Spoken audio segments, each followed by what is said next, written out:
All right, I think we're live. Ladies and gentlemen, I really appreciate you guys tuning in. Bear with me.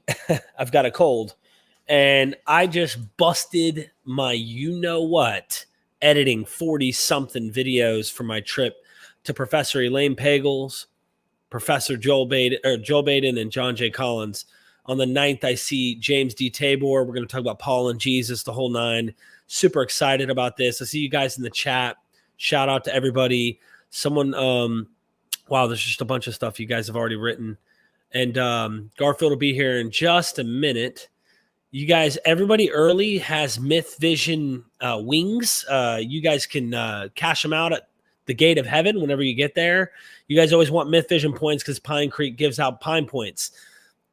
Look, direct access to heaven. There's no limitations. Nothing's going to stop you from getting through the gates. You know, you showed up here, it's over. Super excited. I'm going to hit this intro here in just a second. Still waiting on him, of course. And he has a new book you guys are going to want to check out for sure. It's super controversial. I'm going to tell you guys a story once I get him on here. This just happened the other day when I was going to get pizza. I called him because of it. So let's get a little intro going. Let everybody know what it is and where it's at. 30-second intro. Then we'll do the typical Myth Vision and we'll get started.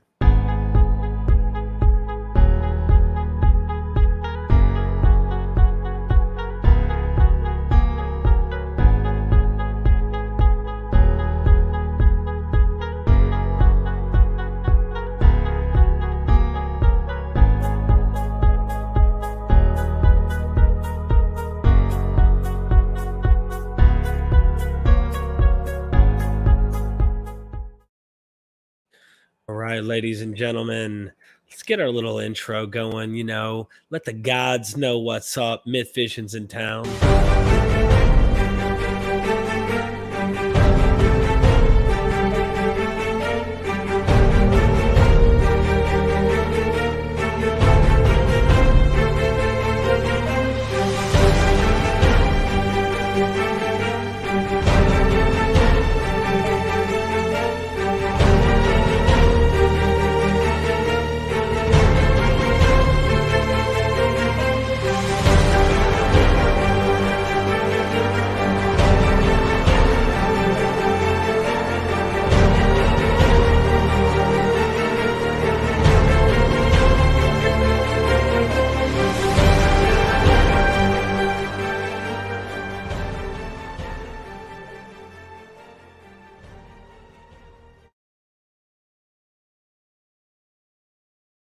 Ladies and gentlemen, we are Myth Vision. Welcome back to Myth Vision Podcast.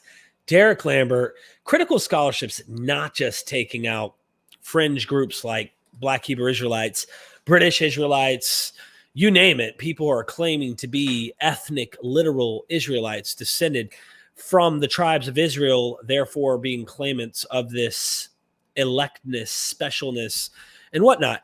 We also claim to debunk, oftentimes, the fundamentalist Christians who want to lay claim to the majestic, invisible, metaphysical, all-powerfulness, and that they're the chosen, and everyone who doesn't follow that path is going to burn and cook by an all-loving God.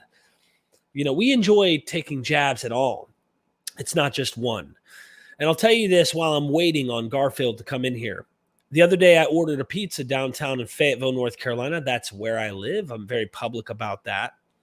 And sure enough, there was street preaching taking place in the downtown Fayetteville where I'm living. And I'm just the kind of guy that when I know something's up, I got to check it out. My wife said, "Why are you parking over there? That's further from the pizza place." I was like, "Because I want to pass by and see what's up." And sure enough, there was 5-6 guys. They're passionate. They believe in what they're doing. And they were preaching right there on the corner with the microphone. And they had the Bible open. And it's just flimsy Bible. Like, I'll give you an example. Whoopsie. Anyway, and they're just, and then the Lord said, and I'm going to, and I mean, like, we're talking screaming from the pulpit. And I said to myself, holy crap, I got to call Garfield. I think there's some Black Hebrew Israelites here in Fayetteville, North Carolina. Sure enough, I called him. And there he was. You know what I'm saying? I called him, and there he was.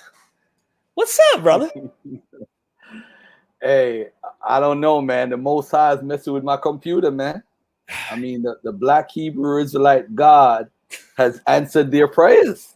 What can I do? I don't know. I don't know why my computer chooses to mess up today. But what I'm gonna do is, I'm actually gonna go on my MacBook, and I'm gonna talk to you for a while. Then I'm gonna reset my big main computer because I need that computer to actually have this conversation with you. It wouldn't be fair to the audience to not share the book, show the book live, and say, hey, you know what I'm saying? I mean, we actually have the book right here, of course. Right. And it's good to read from the book, but I want to show on the screen so that when they go back, they're like, oh, he said this. I want to look at this, and so forth.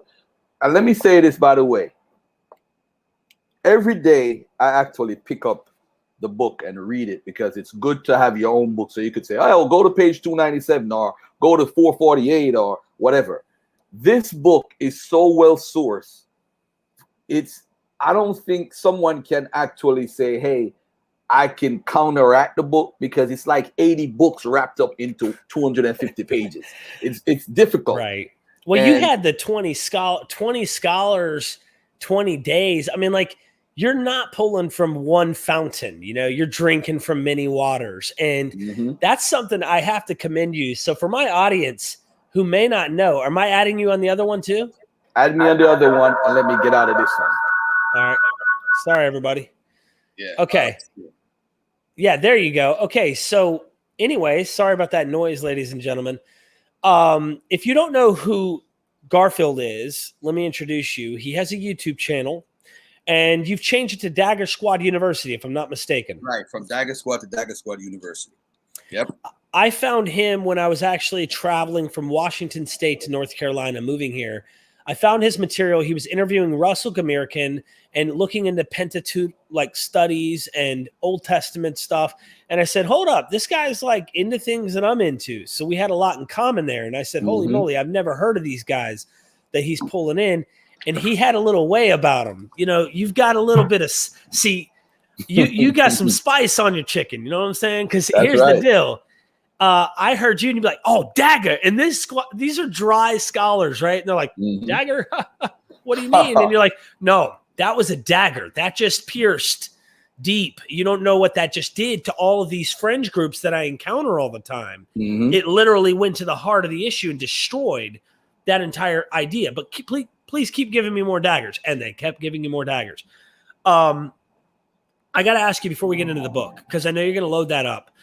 Garfield, a lot of times when I'm interviewing you, or I might even bring Vocab Malone on, oftentimes I tell Vocab straight up, I'm not a believer, okay? But I'm not like against people who have a belief, but I also don't like propagating false information. So like if the Bible were to teach a certain idea, even though I don't believe in the Bible, I particularly would try to defend that that's what the Bible's saying, or this is what it actually means, or whatever. But oftentimes I get this criticism in the comment section saying, why don't you just interview one of us? Why aren't you just interviewing a Black Hebrew Israelite instead of getting a guy like Garfield to come on to talk about it?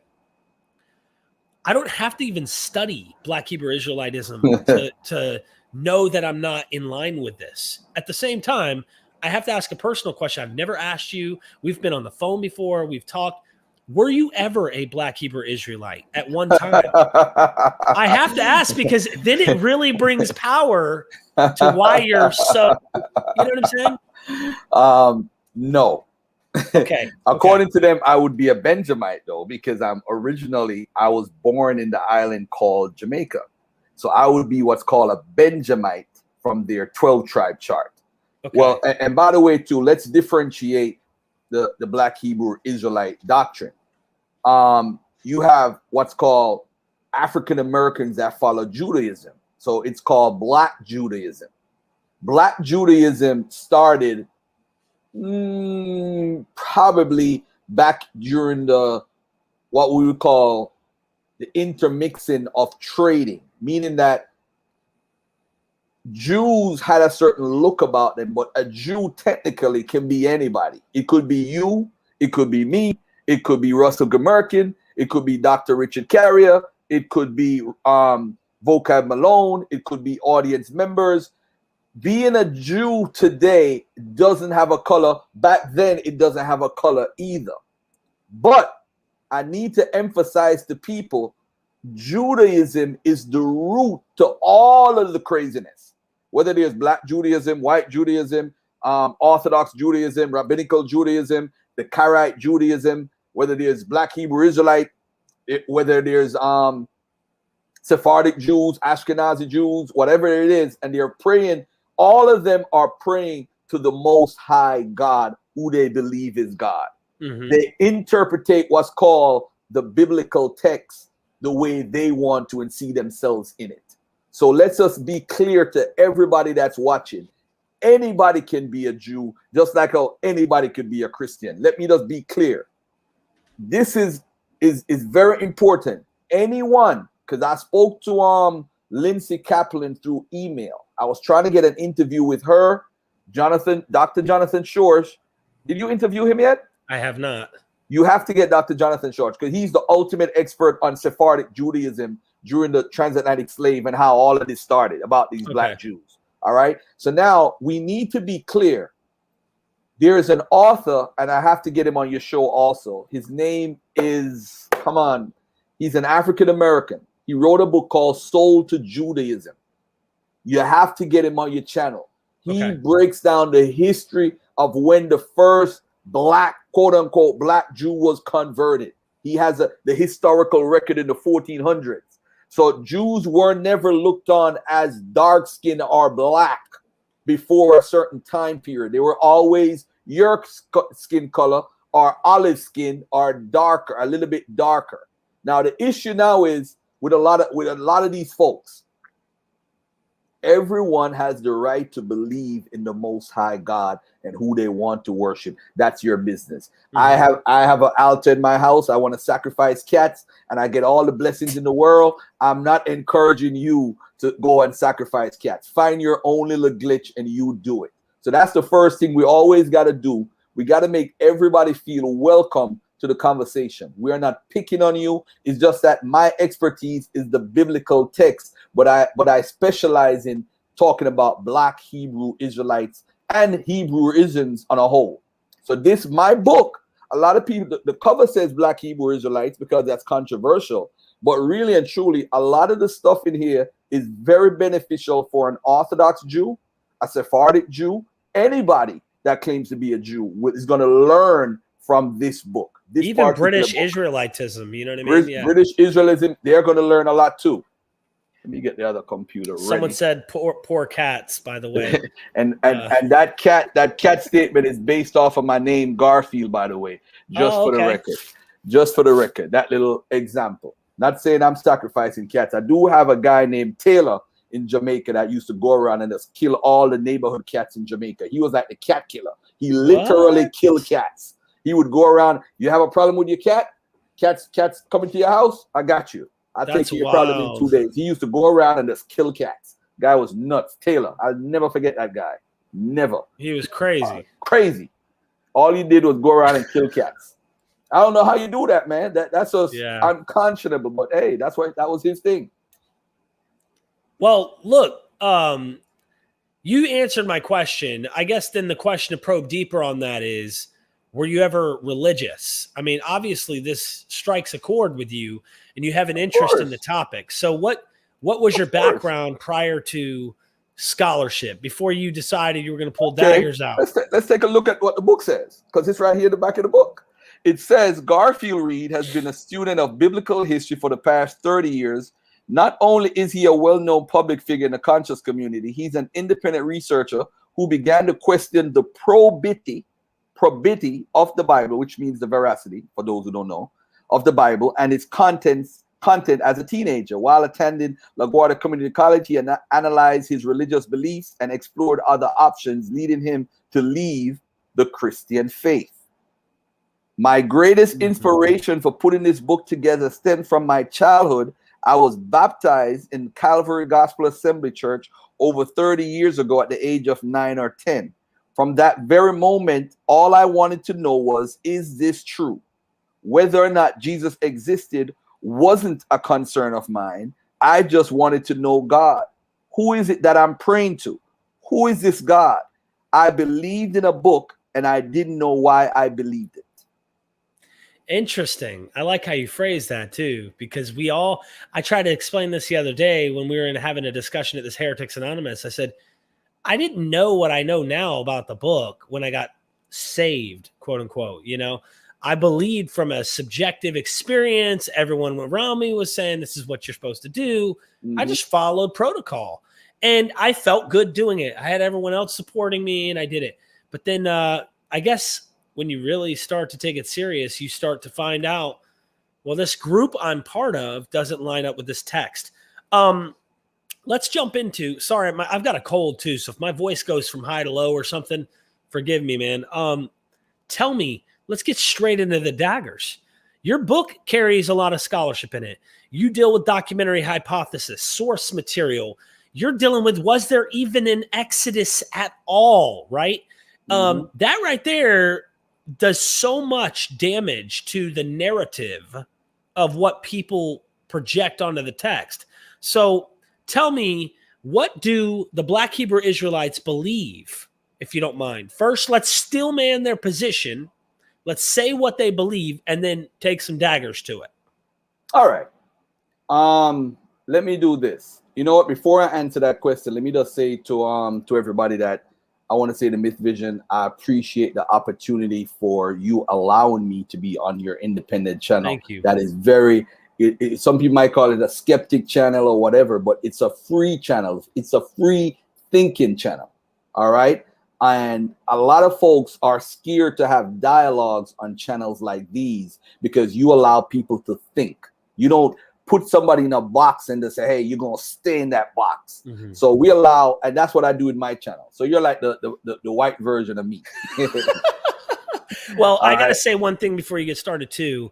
The one thing about you that I appreciate the most, Garfield, is that you're bringing actual scholarship and education to a community of people who are kind of blocked out from that. And it is because I do think there's a systematic way in which they haven't had the privilege as others in many respects. So what you're doing, I commend and I respect.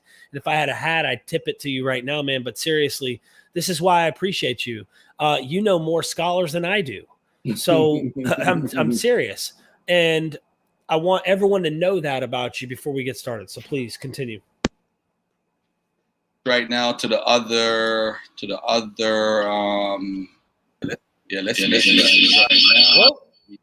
I'm going back over there. All right. There he goes. There you go. All right. So let me go to here and do it. Get to the big boy computer. All right. Thank you, my MacBook. Such a baby. I'm gonna go ahead and put you full screen as you take us in here. All right, let me try to get this lighting better. All right, first and foremost, you asked a very important question. You said, Garfield, why, what do the Black Hebrew Israelites believe? And what I did was, and pardon me for the people that pre-ordered the book. The pre-ordered book is actually different than the new orders. You know, the pre-ordered book is pretty much what was printed from way before last year, so forth. So all those books that were printed and I had in storage and all that stuff, that's what the people are getting. And what happened is sometimes things come to you and you change your mind and certain things happen and so forth. All right. But anyway, what I want to encourage people to do is understand that the Black Hebrew Israelites are a wonderful group. They're not a bad overall group that's out to take over the world and do anything crazy like that. They're a fun-loving group, and I want to explain to you why I say that. Okay, let me share this right here. Okay, let's do it this way. Share the screen. Hey, Derek, can I get permission to share something real quick? Let me tell you what I'm going to share real quick. Is it asking for permission? No, actually, it's... Yeah, you're good. You're good. You got to bring it up. Okay. All right. So what I'm going to do, ladies and gentlemen, is share something that's actually... This is the actual manuscript. How come it's so narrow? Is there a way to widen it? Let me see. Let me see something. Can you see it better this way? Oh yeah, that's way better. Let me go All back. right. Let me go back to us being here. Okay. All right. So pretty much, you don't even have to put me on the screen. Let's put this on the screen. What I want to say is, this is from actually inside the book, right? This is after the sources. I wrote a little 5-page thing just to sum up the book and everything. Now, the roots of the Black Hebrew Israelite movement. Let me do this. Let me go back to here for a little bit. Black Hebrew Israelism arose as a result of slaves identifying with the Moses Exodus tale of "Let my people go." This is apparent in the cases of Nat Turner, Denmark Vesey, and Gabriel Prosser, the first person to use the word Israelites to describe slaves in America. Black African slaves, descendants of African slaves, he called them Israelites. He's the first person to use the term. His name is Gabriel Prosser. All right. Now, Nat Turner, of course, learned to read, and he was teaching that they were also a part of the Exodus. Let my people go. Denmark Vesey, let my people go. David Walker and others. Attaching oneself to an identity has been happening since our African forefathers arrived on slave ships. It was an identity problem that led to the formation of groups such as the Nation of Islam, the Moorish Science Temple, the Moorish Zionist Temple, and others. The Exodus narrative appeared to create a feeling of belonging to a plot, suggesting some kind of living prophecy while attempting to gain freedom.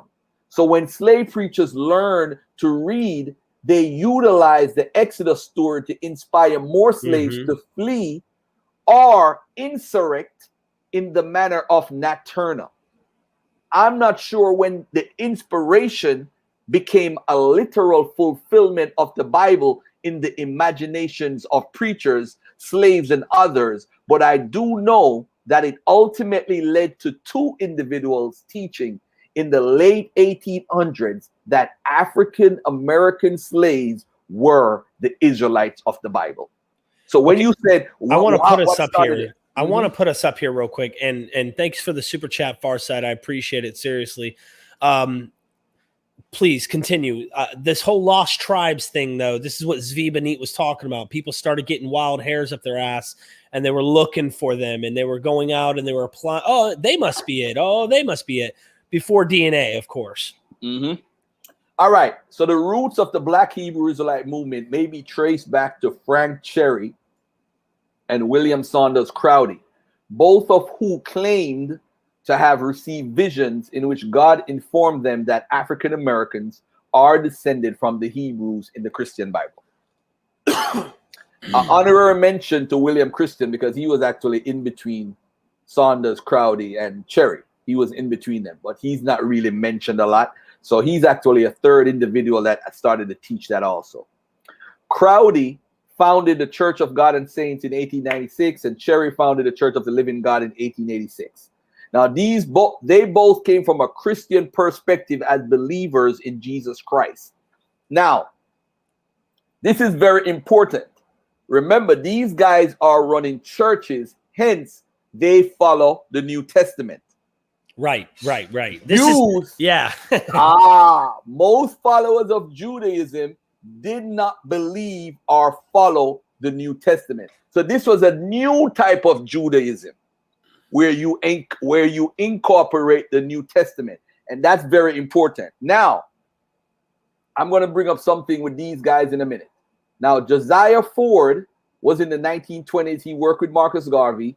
And Wentworth Matthews was also under Josiah Ford. He eventually he was a New Testament guy also, but he gave up the New Testament in 1930 and started to follow the Old Testament alone after Jake Fakelovich, who we're going to get to later on when we talk about Ethiopia is not Ethiopia. He's the one that went to the Falasha Jews and said that they were Jews and that he was their brother and that the only reason why they are black is because of the sun and where they lived on the earth. All right. So now, 1930, Fakelovich, who was funded by Baron de Rothschild, by the way, and it's not a conspiracy, it's actually a real, true story. Baron Rothschild was looking for black Jews, and he hired Fakelovich to do it. It's not even a conspiracy. It's crazy. But anyway, 1930, he now convinces Rabbi Wentworth, and Wentworth become a rabbi and became, in my opinion, the most influential black person to get involved in Judaism. Now, the reason why I say it's influential because he learned Hebrew and started a rabbinical school. What a lot of black people didn't realize is that he was trying to get in league with the white rabbis who taught in Hebrew originally to be recognized as actual Jews. He taught that they were the real Jews, but he taught that they came from Ethiopia. That's the key with Wentworth. He was more Africanized. So for those who are familiar with those who are Hebrew Israelites in our community, Shammai Israel and different groups, he started a group called the Commandment Keepers. Now, why this is important, my brother, because, and I'm calling my brother Derek brother, and for anybody who finds that offensive, I don't care. You have issues you got to deal with that on your own. Thank you. Hey, I love you, man. Seriously. Now, my brother Derek, the reason why Wentworth is important is because, and they're going to make 50 videos about me tomorrow. Garfield called his white guy's brother. It's craziness, man. Grow up. It is sad. But Wentworth is important to the history in America because when Wentworth was teaching the rabbinical Judaism with a black face, what he did was he became one of the biggest influence of Judaism within the black community. So what he did was there's a guy by the name of Abba Bivens who was a part of his group who broke away.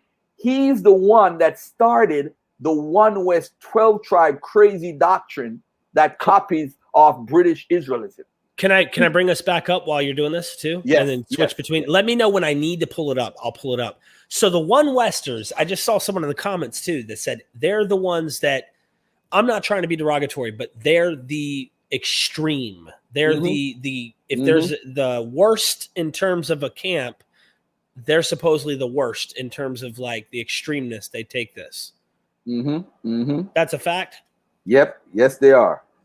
And actually, oh man, and they're gonna be like, Garfield is saying all this stuff on your channel, but truth can be spoken about anywhere. I'm just all about the truth. Right. The issue now is this: Abba Bivens broke away and started the One West 12 tribe doctrine, but he also said, hey, we need a New Testament, and he incorporated it. So he started the 12 tribe doctrine with the One West, and he had what's called the 7 heads. The 7 heads, all of these guys, they're like, I'm Moses reincarnated, I'm David reincarnated, I'm this reincarnated. This is what they're teaching. Yeah. All right. So now they created their own language called Lakawan Kwadash, where all the vowels when it comes to the Hebrew words was now A. There's no other vowel. Every word in Hebrew has an A with it. It has to be A, not an I, O, U, R, or an E. It has to be A. So when you talk to them, they're gonna say, if you say a word like, if I say Bereshit, they would say it's Barashat or something to that effect. They won't say any other vowel or pronounce any other vowel. All right. If I'm incorrect, I don't care. I really don't care if I'm incorrect about that. But it's something to that effect. Now look at this now. They interpreted the Bible and fostered racial pride by creating a plot to conceal King James and other historical characters' blackness.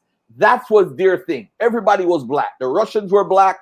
Everybody was black. So what they would do is they would incorporate teachings from other authors and say everybody is black. King James is black. Charles II is black. A lot of people are black. Thank you, Farsight, for that super chat and the previous. So what happens now is, ladies and gentlemen, Abba Bivens and them created something that's called the 12 tribe chart. So these are the fundamentalists who a lot of people don't like. But what I'm going to say to everybody is this. Hold on, somebody is responding to me in French. Oh my God, I don't speak French. All right. So now this group now, which which you see on the news and the media and all that stuff. These are the fundamentalists who act like, hey, African Americans are the descendants of the Israelites. Judah is in America. Benjamin is in the West Indies. The different tribe, the Seminole tribes is one whatever, and this tribe is this, and Ephraim and Manasseh and all these different 12 tribes they name in the Western Hemisphere, right? That's Right. their 12 tribe chart. Now, I'm ladies pulling and it up gentlemen, too, by the way. I'm going to pull. oh, up hold this on. chart. Let me get out of this for a second. Let me get out of this Okay. for a second, right? Oh, And you I'm have a gonna pull- chart? Yeah, I have the actual. I was going to chart. ask you if the one I have was it, because I just found it on Google. But I'm gonna pull it up right now. We gotta teach the audience the truth, and we gotta give them what they want, which is the truth of what is going on. So this is pretty much ISUPK, which is one of the groups. Take us off the screen. Take us off the screen. Take us off the screen. Okay. Take us off the screen. Let's teach the people. Now, this is what they teach. They teach that Judah are the Negroes in America, North America, right? Benjamin are the West Indians. Levi is the Haitian because the Levites is the priestly people, right? Simeon is the Dominicans. I don't know if it's Dominica or is it Dominica Republic or Dominica. I don't know. There was no clarity. It might be the Dominican Republic. Now, ladies and gentlemen, you know Dominican Republic and Haiti have a history because it was Hispaniola at one point and different people controlled and fought over it. That's why you have a split. Listen, the Guatemalans are Zebulon. Ephraim is the Puerto Ricans. Manasseh is the Cubans. Now, Gad, G-A-D, is the North American Indians. Reuben is the Seminole Indians. Naphtali is from Argentina to Chile.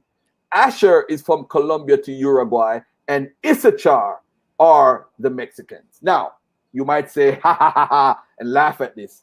But Don't do that to me. But this is what I'm going to do to help the audience to understand this much better. We have to, first and foremost, let me do this real quick. Let me Google something real quickly. While you say that, I'm going to tell them the story real quick about what happened the other day when I video called you.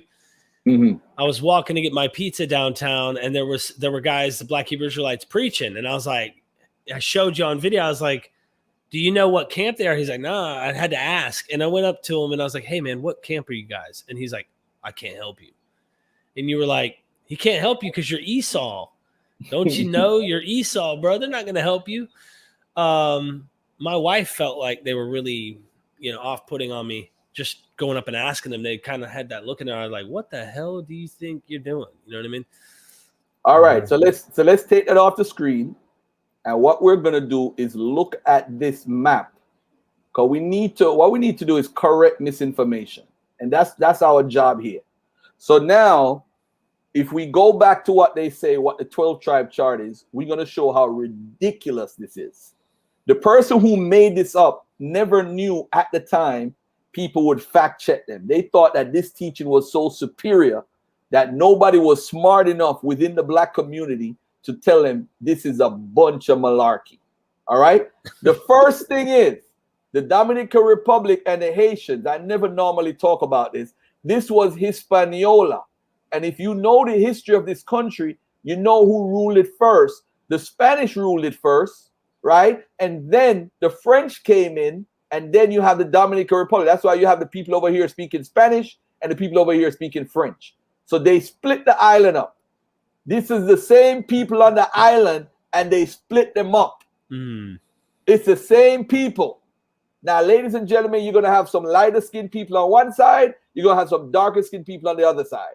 Hey, it just has to do with people intermarrying and having sex. That's all it is. Now, ladies and gentlemen, this is how ridiculous this chart is. Remember, this is a map of the West Indies, but yet still it says West Indians is Benjamin. So how is it Haiti? The Haitians are not Benjamin. The Dominicans are not Benjamin. The Cubans are not Benjamin. The Guatemalans, because we have Guatemala somewhere over here. Where's Guatemala? Somewhere over here. I don't even know where Guatemala is. But anyway, Guatemala is over here. This is in the West Indies. Then you have the Puerto Ricans is Ephraim, which is right here.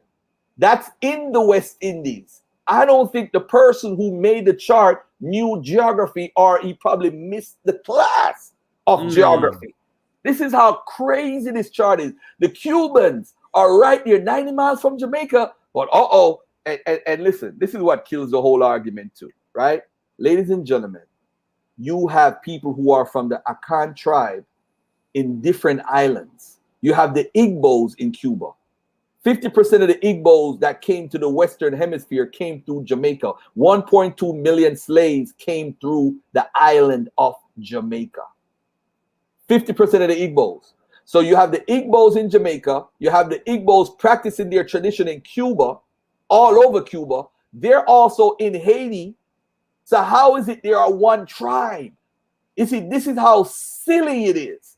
But yet still, they're on a corner trying to teach you that you're a descendant of the slave trade. And that this old. Now look at this now. Look at this, Derek. Okay. Derek, what happened? Who were the first people ever to be enslaved by the Portuguese that were taken from West Africa? Where did they go? Do you know, Derek? I don't. They went to Portugal. And guess what? It's documented what happened to them. Are they a part of a tribe? They were taken from the west coast of Africa, but they're not on their chart list. Why? You know why? Because they don't know history. They don't know history. But guess what? They had slaves from the west coast of Africa taken to what's called the Atlantic Islands. Let's Google what the Atlantic Islands is so everybody could see what that is. You have the Atlantic Islands. Let's just Google it, and I'll bring it up on the screen for a minute. List of islands in the Atlantic Ocean. I'm going to stop this right here, and then I'm going to share this screen so everybody could learn how to defend, how to attack this misinformation head on. Now, look at this. Fun fact, I used to live in Puerto Rico for 3 years, by the way. So I kind of am Ephraim, in case anyone's wondering. Now, the Atlantic Islands, ladies and gentlemen, this is where some of the Africans went to. So this is the list of the Atlantic Islands. You have the Azores, which was controlled by the Portuguese. Look at all these islands. Canary Islands was controlled by Spain. Cape Verde. What about those people? What about the people in the other islands that what were taken? Madeira were controlled by the Sao Tome and Principe were controlled by the Portuguese, I think, or Spain, whichever one. But these islands were used. You talk about sugar plantations, and then you have what's called, I'm going to Google one more thing, the Balearic Islands. This is where more slaves were taken. So let's look at where the Balearic Islands is located. This is controlled by, these are the flags, the coat of arms. Hold on, am I sharing the right one? Hold on, let me stop. Let me share this one now. Yeah, I just want to, this is branching off from the book a little bit. It's branching off from the book. Super chat here. Tell me if you can answer this. He says, Garfield, can you critically destroy the depiction in the Mayan stele, I think he's meaning to say stele, displayed in the National Museum of Anthropology in Mexico City, phylactery boxes and wrist wraps and Star of David on pair of earrings?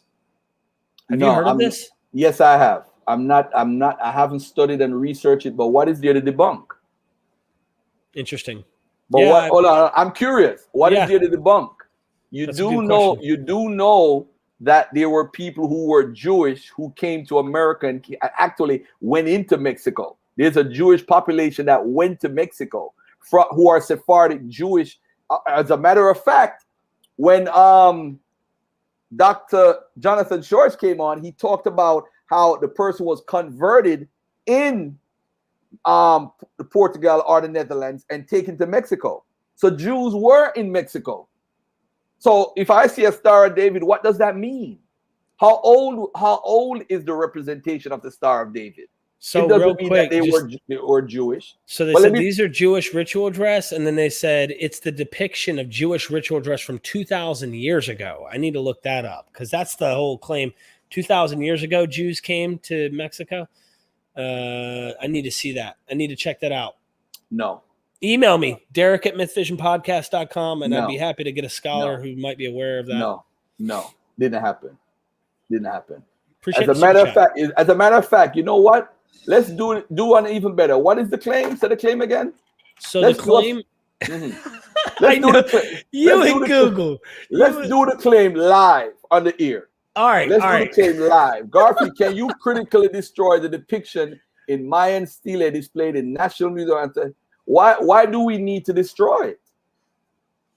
Why? That's the first thing. Why do we need to destroy the picture? It seems like it's a claim that they're trying to make. Thank you. Okay. So you know what? Let's get the information and the facts properly, and then one day I'll come on and respond to it. But for now, I'm not 100%. I've heard of it. I'm not familiar enough to make a declaration, yay or nay. But why do we need to destroy it, though? If it's a legitimate stele, it's a legitimate stele. Why do we need to destroy it? Yeah. I mean, that's probably the wrong mindset to approach it, because now you're approaching it with a bias, so your research is going to be biased. We're making the same mistakes that the Black Hebrew Israelites make. We got to be more academic wise as far as dealing with that. So if someone has a claim, okay, let's gather all the information first. What is the claim? The claim is that this is from 2,000 years ago. How do we go about researching this if it's true or false? I'm not going to say it's false. I'm not going to say it's true. I don't know. Yeah, I'm going to look it up with a straight face. And we'll do it in a different. Yeah, we'll do it in a different time. This is for you to put out the information pertaining to this subject matter in your book and the claims of the Black Hebrew Israelites. So I'm sorry for when we get a super chat. You know, I throw it out there. I'm not trying to steer you off the course. So whatever you had on Google, you were pulling up initially. Nah, don't worry about it. But what I'll say is the Balearic Islands, the Atlantic Islands. Islands like Azores that was controlled by the Portuguese, where the black folks who were taken from West Africa were taken originally, and they had their own sugar plantations in the 1500s. What happened is they wanted to expand. When they wanted to expand and have more people started doing sugar, because the main purpose of the slave trade was sugar. Sugar plantation made money, because from sugar you got molasses, you get the rum, and do whatever you got to do and you make money. Period. That's all it was about, making money with sugar and rum. That's all it is, the money maker, sugar. And if you look at the profits they were making because of African slaves within those Balearic Islands, the Atlantic Islands, you're like, damn, those people need reparations first before anybody else because of their mistreatment and how they were treated. Now watch this. What tribe do those people belong to? They weren't on the map. Does the prophecy of Deuteronomy 28:68 apply to them? Well, you know, obviously, I would say it doesn't apply to anyone today, but that's a whole other subject, I guess, trying to dive into. But it shows you how narrow-minded the doctrine was, and the guy that created that whole thing, Ariah and Abba Bivens and Mashah and all of them, what happened is they actually made a prophecy. And I'm going to put a scripture on the screen, and I would like for you to actually read this scripture for us. Okay. All right. Deuteronomy 18, the book Deuteronomy 18, and I'm gonna show it on the screen. This is Deuteronomy 18. Hold on, let me share it. And I want you guys to. I really don't want Derek to talk that much, but I do want him to participate in this, because I guess when the guy who is not black reads it, that's you true. Pay attention more. All right. So Deuteronomy 18, that's a joke, by the way, family. So I don't know nobody making videos about me now. Deuteronomy 18, verses 18 to 20. All right. I want you, actually 18 to 22. Now, I'm going to read this part. I will raise them up a prophet among their brethren, like unto thee, and I will put my words in his mouth, and he shall speak unto them all that I shall command him. And it shall come to pass that whosoever will not hearken unto my words, which he shall speak in my name, I will require it of him. Now read verse 20 for me, brother Derek. But the prophet which shall presume to speak a word in my name, which I have not commanded him to speak, or that shall speak in the name of other gods, even that prophet shall die. Say that. Can you read that again? Say that again. But the prophet which shall presume to speak a word in my name, which I have not commanded him to speak, or that shall speak in the name of other gods, even that prophet shall die. So that prophet shall die. Now, ISUPK in its early days under a different name, they had a guy that made a prediction. He said in the year 2000, the world, Jesus is coming back, right? And the world is going to be destroyed. The year 2000. Now, it never happened. That should have been the end of ISUPK. That should have been the total end. It was a false prophet, false prophecy. The prophet was never killed. Even that prophet shall die. Nobody killed him. He's still alive. I think today he's still alive. And they are told that this gentleman, the reason why the prophecy never came through, because you guys never believed in him enough. Now imagine the Baal prophets in the days of Elisha and Elijah, when they went down by the river and whatever. I don't remember if it's Elisha, and they cut off all the fake prophets' heads. The problem is these guys really don't believe in the Bible. They don't. They front. It's a front. They don't believe, because if they believe, the gentleman who made the prophecy would have been dead. He will be put to death. Don't say God shall kill him. Human beings shall kill him. Just like how human beings, God speaks through human beings to make prophecy. How come they didn't follow through with what he said in Deuteronomy 18? Ladies and gentlemen, the prophet made a prophecy that the world is coming to an end. Nuclear bombs is going to drop on the earth. Nothing happened. You know, that goes right into the vein of a book I have right here, actually. Just to give a little promotion. I've been mentioning this for a while. Robert P. Carroll, When Prophecy Failed. And it's all about cognitive dissonance. When it doesn't happen, of course you're not going to stone your own prophet or kill your own prophet. Of course. And of course, you're going to reinterpret it or make it mean something else or keep pushing it off to a further day. I wasn't wrong. I was just wrong about the time, or whatever it might be. There's always an excuse to escape it. By the way, your friend Patrick super chatted again and says, my point was you can't destroy it. Also can't destroy the 1,000 plus depictions of blacks in pre-Columbian archaeology. So while Black Hebrew Israelite thesis may not be 100% correct, it's not destroyable. Needs more study. Thanks for the super chat. Now, depictions of people being black. So what? That don't make them Israelites. Now, ladies and gentlemen, you see Garfield, and shout out to Rawbone, because he said, Garfield, you got to start collecting notes. I have a note for everything. Now, you see, I have over 684 notes because I've been debating for 9 years on Facebook and all different platforms. So when he said that a while ago, right? You know what I'm going to bring up right now, which really has nothing to do with this interview. I'm going to bring up something very important to ask him right now, right? And I want everybody to look at this real carefully here. I'm going to bring up a picture, and I'm not trying to disrespect your channel by showing these images, but I want you to look at this real carefully. I'm going to show this on the screen. And I'm not trying to disrespect your channel at all. Someone said that it does not depict black, so I don't know. No, that's a whole other story. But this is what I want to show. Now, this is the Mayan world, right? In the ancient homosexuality in the world of these people, the Mayans. Now, if the Mayans if we were to base everything off depictions, this is two men right here, right? Now, this is also the Mayan moon goddess. And look here. Let me show y'all something else. Bartola de la Casa, Mayan parents supplied their adolescent sons with boys to use as sexual outlets before marriage.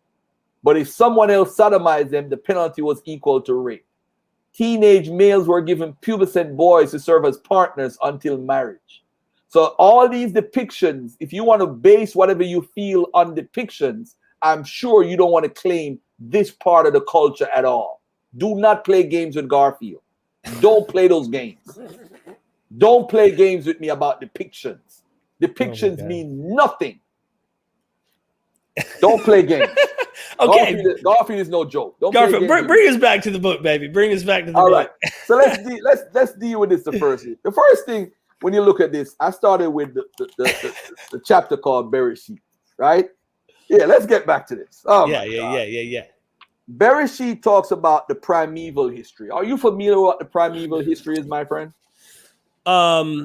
You talking about primeval, like pre-antediluvian history? You talking about, or No, pretty much the primeval history is from Genesis 2:4 to Genesis 11:26. That's Okay. what scholars call the primeval history. Yes. So in the primeval history, this is where the Noah story is. Right. This is where they talk about Nimrod, Abel, Cain, Eve, Seth, Shem, Ham, Japheth, not Ham. It's curious that these people are not mentioned in the rest of the Bible, especially Eve, who is the mother of civilization.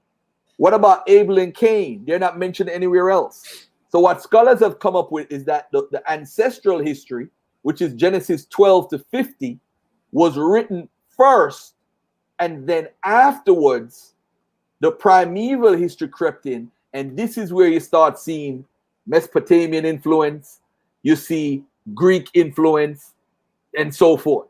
So if you notice, so now when somebody comes to you and say, I'm a Hamite, ask them, when was that part of the Bible written, so that we could have a clarity on where you're coming from. Mm-hmm. None of these guys who talk about the Bible have dealt with academic sources that deal with dating and all that stuff. So they don't know that the Bible is dated to after the Babylonian exile. Genesis is written, some people say late Persian. As a matter of fact, the consensus is that the late Persian period is when most of the Bible was written, Genesis and so forth, right? And of course, Russell Gmerkin talks about the 3rd century, the Hellenistic period, and Philip Wattenbaum, who I use a lot of his works, talks about the information like Cain is in Greek sources. He talks about homophones and homophones and how the words are used in the Greek flood, and you find evidence of the Greek version of the flood inside the Pentateuch flood. So then you start saying the primeval history, if it's written after 2nd century BC, that makes a lot of sense because the Jewish people have been engulfed into a Hellenistic world. So that means they would be familiar with different traditions of Hellenistic teachings and their thought patterns and their writing style. So the Bible is based off of who is writing at the time, who is redacting a certain story they had from before, and what type of culture is there that they're actually seeing and being around. So it's not about copying, because plagiarism didn't exist then. Ain't nobody running down the Jews and say, oh, you stole that story from the Mesopotamians, you owe us $5 million. It's nothing like what we do today in our culture. So bear in mind, a lot of this goes on. It's like the fighting in the womb of Jacob and Esau. We find that in Greek culture. I'm not saying they copying. I have something called stories have no borders. So I don't get into the whole copying argument. I'm just saying that stories could spread, because in the ancient Near East, you had trade, you had all type of different things going on with different communities. So stories sound familiar. So maybe the Jews felt telling their story, they would use this particular story to tell it. So another thing that we need to think about with the Bible and the writing is, what are they trying to convey to the world? Think about it for a second. What are you trying to convey to the world? You're trying to convey to the world that you're special. I'm a special guy. And I went through all of this because the people before me did not follow what? They did not worship Yahweh properly. That's the theme of the writers. They're trying to tell you, you better worship Yahweh and follow these particular laws, because if you don't, you're going to get cursed. But the craziest thing is, the most cursed people in the history of the world are Jews. People don't realize that. If you come from the 1st century right up to now, there's no other culture that has been cursed and been mistreated, kicked out of almost every single country they were in, than Jews. Nobody else. It's just facts. I have an article where they show from the 1st century. Bro, if you go to France, they were kicked out of France. You go to Italy, they were kicked out of Italy. You go to Germany, they were kicked out of Germany. You go everywhere, every single country, Jews. And by the way, when I say Jews, I don't care about the color of any Jew. I'm just saying, as a culture of them practicing the culture of Judaism, they were kicked out. They were kicked out of almost every single country. What do you think the reasoning for that? Part of it is monetary reasons.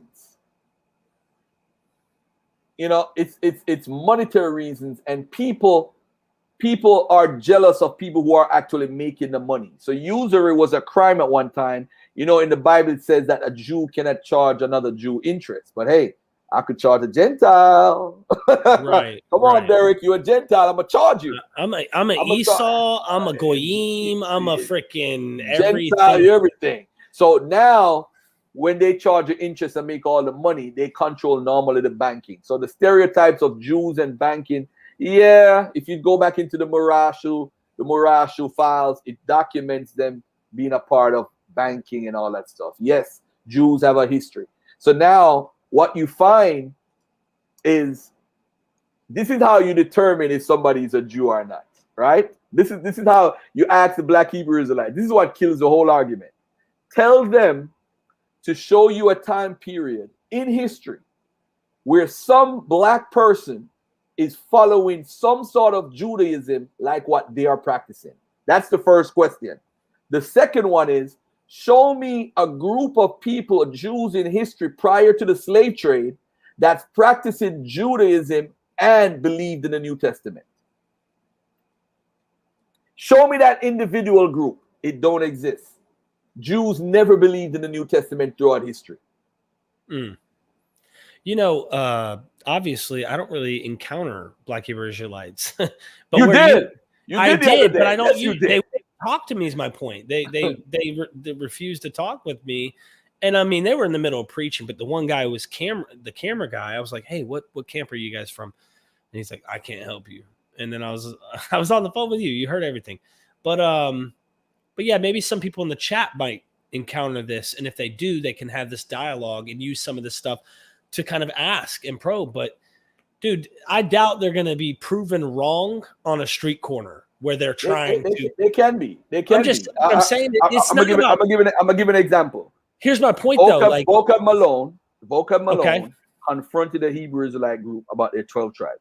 He said, "Are you familiar?" He said that the people in Panama are a different tribe.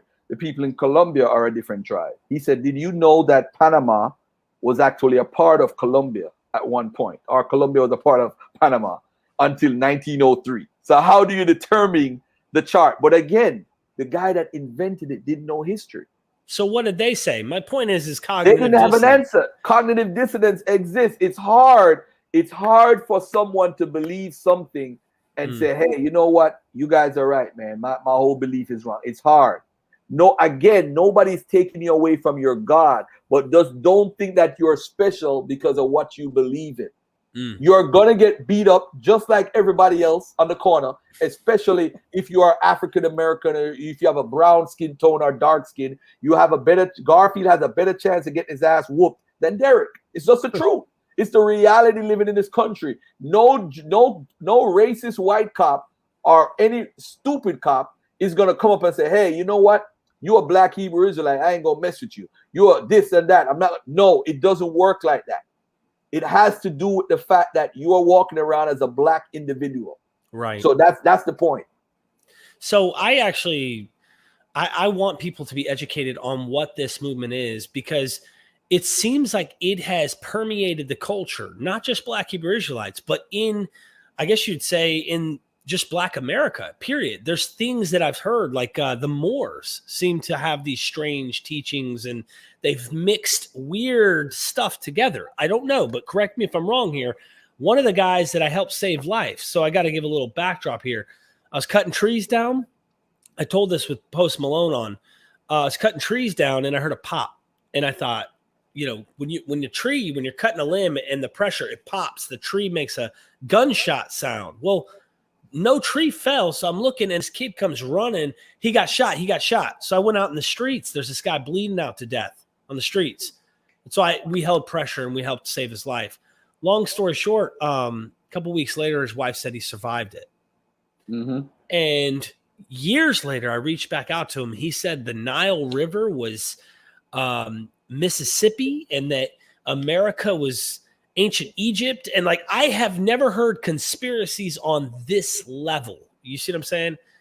Never heard anything on this type of level. So also like Nick Cannon, right? Nick Cannon, it sounds to me there's like this reverse type of racism stuff that seems to be going on. I could be wrong, but I'm saying this because It's this like technically like white man was a slave at one point, and it gets real opposite of what I guess you'd say what really happened in history. Mm-hmm. And it might be a reaction to the racist BS that has happened over the past 400 years in America and elsewhere too. But I mean, specifically color orientated here. And I've seen this, and I see like the woman that was cussing them out on the airplane because she wouldn't wear a mask or something. And I'm thinking to myself, whoa, these ideas that I'm a chosen race and others aren't. You know, it really capitalized in this type of movement. And not just them, the British Israelites too. There's racist white supremacists who think they're Better the chosen because- race. yes. Or yeah. Now, let me just say this to you, basically to everybody that's watching. And this is nothing against any Jew at all. I'm not anti-Semitic. I'm not anti any Jew. I came up with my own theory, right? Because you grew up in the Christian world, you think about 666 and Mark of the Beast. I say Judaism is the mark of the beast because everybody wants to be chosen.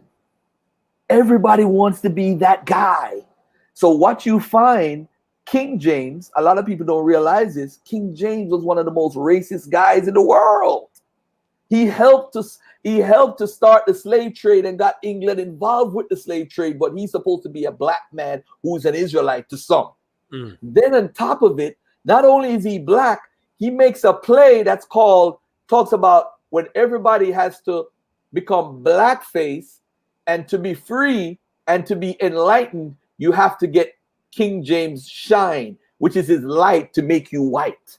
So, but he's supposed to be a black man. Just letting the audience know you're not. Yeah, he's supposed to be, so that people don't get misinformation. Okay. Yeah, that's the claim. Teach that he's black. Yeah, teach that he's black. Okay, lots of like crazy history I've never heard. We do have a few super chats real quick, if you don't mind. Yeah, let me answer this one. The first question for Garfield: did the Syro-Phoenician refugees from the Kittos War set up the Ghana Empire? No, young man. If you study the Ghana history, the Ghana people, which is actually Ouagadougou, they come from a different culture, and they actually write about it. So if you're trying to say that the Syro-Phoenician refugees are the ones that set up the Ghana Empire, there is no evidence at all of this. This is something that you guys make up. Okay. Thank you for the super chat, by the way. I appreciate it. And Yehuda was one that came on when I had what's his name? I can't even think right now. Other YouTube channel guy talking about Black Hebrew Israelites and stuff. So he comes on, and I appreciate the super chat anyway. I can't even Post Malone, or not Post Malone, but Vocab Malone, Post Malone. Patrick Williams says, thanks for the great channel. If anyone is interested in the evidence of pre-Columbian blacks and Jews, look into works of Alexander von Wettenau. I'm not sure how to. Wuttenau? Not sure. Thanks for the super chat. Okay. All right. Yeah. Okay. Let's get into some more of the daggers you haven't discussed that are in your book, but I don't want to give too many because I want people to actually check out the book, because this book is sourced. You're dealing with, did the Exodus even happen?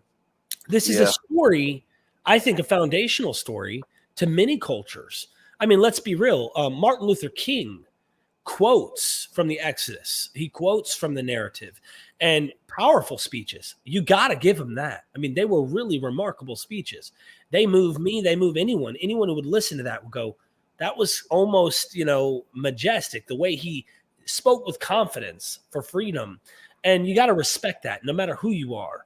But the myth of Exodus and creating such a mythos to a point where you are this specific chosen race and it goes so much, you're separating yourself from the rest of humanity. There's the problems I think you and me start to go into. So the Exodus may or may not have existed, Garfield. What's the evidence? First of all, Exodus, as far as the definition is concerned, there are many Exoduses in the history of the world. So I had an Exodus from Jamaica. Semitic people, Asiatics left Egypt a lot of times. But as far as being definitive, as far as what the Bible says, it never happened. You said, Garfield, how do how do you come in here as not an expert in the field says that? Well, I decided to use people who are experts in the field. You know, I would quote a Finkelstein, a William Dever, a Mazar. I would quote a Russell Gmerkin. I would quote a Mario Liverani. I would quote the great experts in the field, Dennis McDonald. Not Dennis McDonald, I'm sorry. This is another McDonald that deals with the itineraries in the of the Exodus. One of the main things with the Exodus that people have to realize, the places that are mentioned, the main places that are mentioned were either uninhabited or were sparsely populated. Nobody was there. And this documented by the archaeologists, the top 5 archaeologists, I used them in this chapter. They never were, those places were uninhabited. That means nobody was there.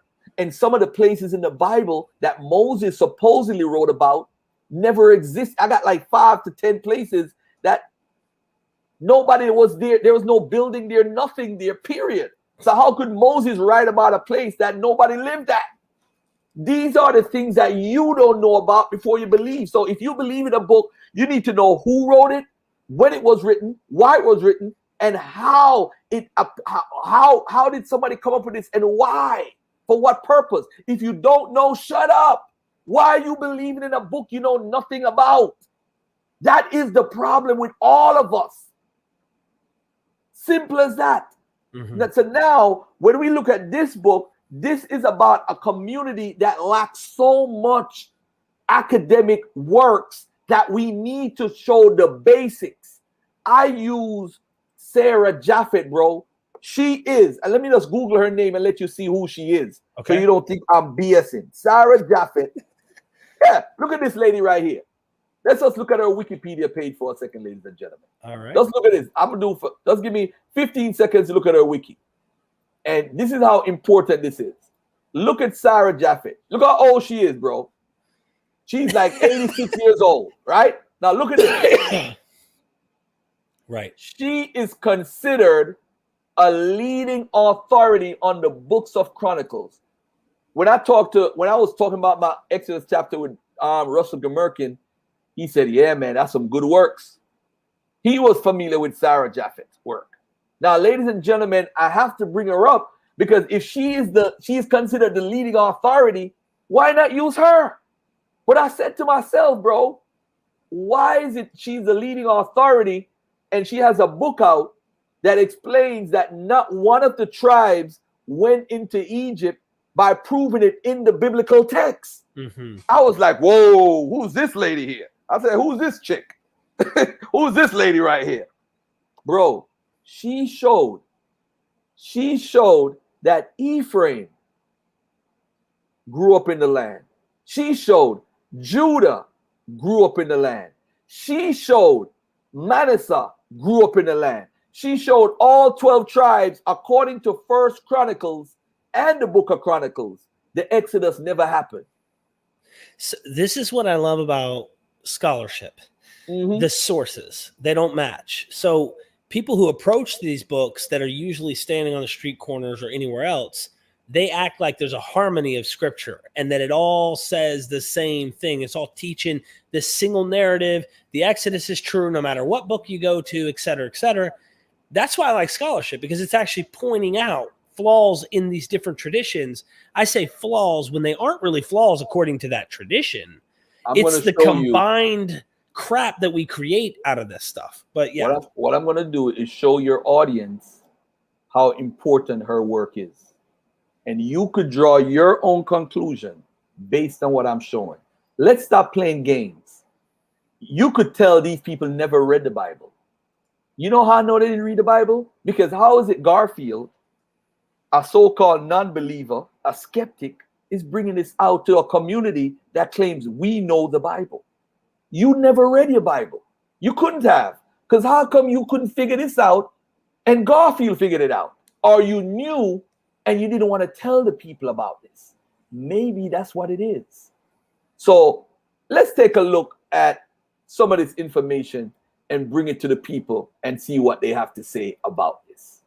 All right? And I'm going to bring this closely and bring this carefully to the people so that we don't have no arguments. There's no hoopla. There's no Garfield made this up.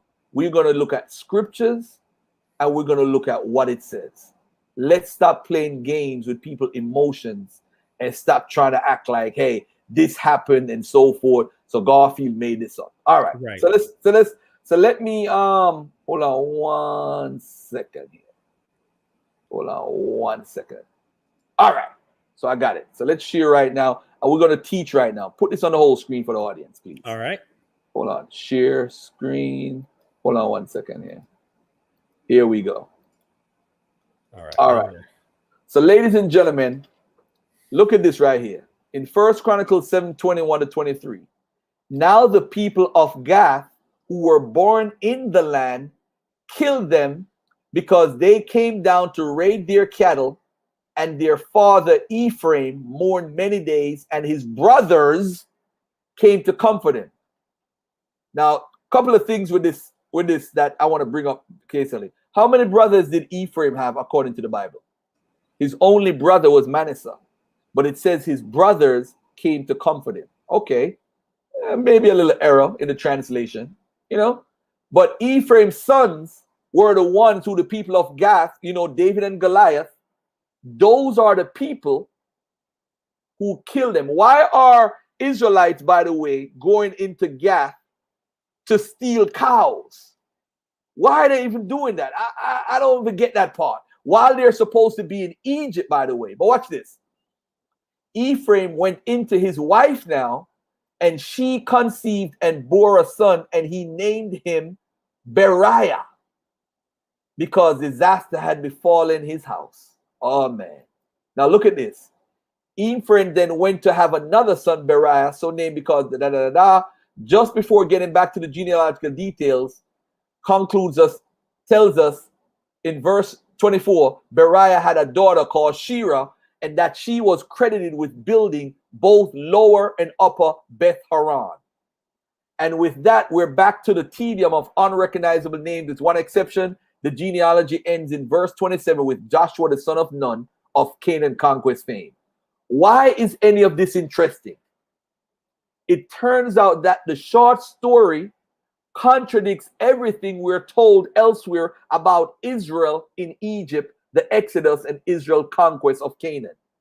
Look at what the main narrative says. The main narrative says Ephraim was born to Joseph and Asenath in Egypt. He had one brother, Manasseh. Many generations later, Joshua, the son of Nun, came out of Egypt on the Exodus and acted as Moses' right-hand man. In the intervening period, the Israelites were in Egypt. When the Israelites entered Canaan after the Exodus, Joshua, on his southern campaign, chased an Amorite coalition down. All right, watch this. The chronicler now, whoever wrote Chronicles, starting with Shira, who appears only here in the Chronicles record, she is credited with building upper and lower Beth Horon. But if she was in Egypt, being a descendant of Ephraim, but predating the Exodus, why was she building cities in the Canaanite highlands, specifically the Ephraimite highlands of Canaan? Now, ladies and gentlemen, look at this right here. This is where Beth Horon is. They're supposed to be in Egypt during the Exodus and wandering at the time. But watch this. Watch this. What about Ezer and Iliad? In which direction did they go to Gath? It says they went down. This is quite telling. Journeys from Egypt to Canaan in the Hebrew Bible described in this direction as up from Egypt. If the journey is the reverse, then the direction is down to Egypt. So if they went down to Gath, then they can't have come from Egypt. If they had come from Egypt, the text would say they came up to raid the cattle. But guess what? It said they went down to Gath. And if you know where Gath is, right down here, they were up already in the hills. So they weren't in Egypt to begin with. You guys, listen. This is deep. Yeah. This proves to me they don't read their own text. Well, I'm going to be honest with you. I didn't read text like this as a believer. You're not looking at it trying to find holes. You're right. You're right. We don't read it like that. And one of the big things that really blows me away with what you said, Garfield, I mean, just Ephraim alone is not in Egypt in this narrative. It's like, hold on. Ephraim's the son of Jacob here. And what's he doing completely out of Egypt? He's supposed to, his whole life's existence, according to the Exodus, should be in Egypt or at least in the wilderness at best. But no. No. He should be in Egypt because there's the 430 years. There's no way. There's no way. He's stuck. So their whole chronology is not right. The whole thing is. There you go. Now watch this. A reading that respects the biblical language of direction to and from Egypt also pays attention to the topography of Canaan, has Ezer and Iliad coming down to Gath from the nearby Canaanite highlands, incidentally, not many miles from Beth Horon, right? Now watch this. This is a map of Ephraim, and you'll see Beth Horon, and you'll see upper right here and lower right here. See, within the Ephraim map of the biblical text. Now, ladies and gentlemen, finally, who was it who came to comfort Ephraim? It said his brothers, plural. This goes against scripture's main narrative that tells us quite emphatically that Ephraim had only one brother, Manasseh. The ramifications of all of this are that 1 Chronicles 7, 20 to 27 give us a picture of the origins of the tribe of Ephraim that don't fit the usual story of Israelite origins. In fact, the two contradict each other. The Chronicles short story has Ephraim living in the Canaanite highlands and not Egypt, not going on any Exodus and having no need to conquer the land. They're already living and building in it. Ladies and gentlemen, I just debunked one tribe so far that they didn't participate in the Exodus. Now, ladies and gentlemen, let's go to another tribe. Let's go to the most important tribe in the Bible, Judah. Watch this. You're going to say, Garfield, I can't believe you did this. I can't believe you did this, Garfield. You're the greatest. Watch this. I'm going to do something that you have probably never seen before. I'm not going to be the first one to do it. I'm not going to be the last. Oh, man. I just remember something. It's not going to show good on the screen. I have to show this live. I have to show it live. It's actually in my book, and I'm going to show it. I'm going to show it. I have to. This is going to blow your mind about Go Judah. for it. This is going to blow your mind. Absolutely blow your mind. Let me see if I could find a version of the book right now that you could just use. Hold on. Let me see real quick. What is this? Let me see if this is the book right here. No, this is the cover. Hold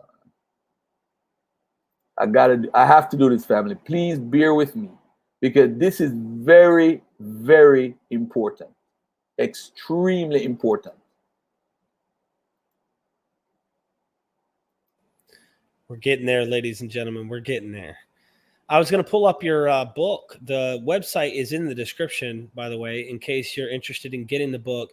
Mind you, he is sourcing scholars in everything that he's discussing here. So these aren't, look, let's be honest, like these aren't all his ideas. A lot of these things are stuff that he's collected from various scholars creating what he is put in the book. But also there are some unique things because there aren't many people who deal with the crowd that you're dealing with in the way that you're dealing with them. So, all right. So I do have a copy right here that I want to show the audience real quickly here. All right. Before I share my screen, let me find it. All right.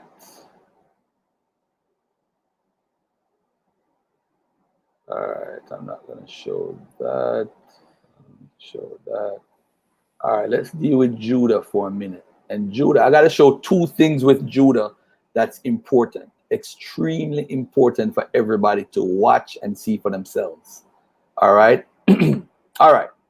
Let's go here. This is the actual book.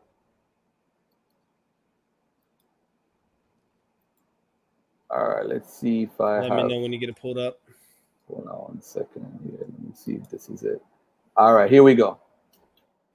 All right. So now we dealt with Ephraim for a little bit, and one thing I want to say about Ephraim and all that stuff is that it's a lot of people might not understand what I just did, but it's very important that you really go back and watch the tape. All right. All right. All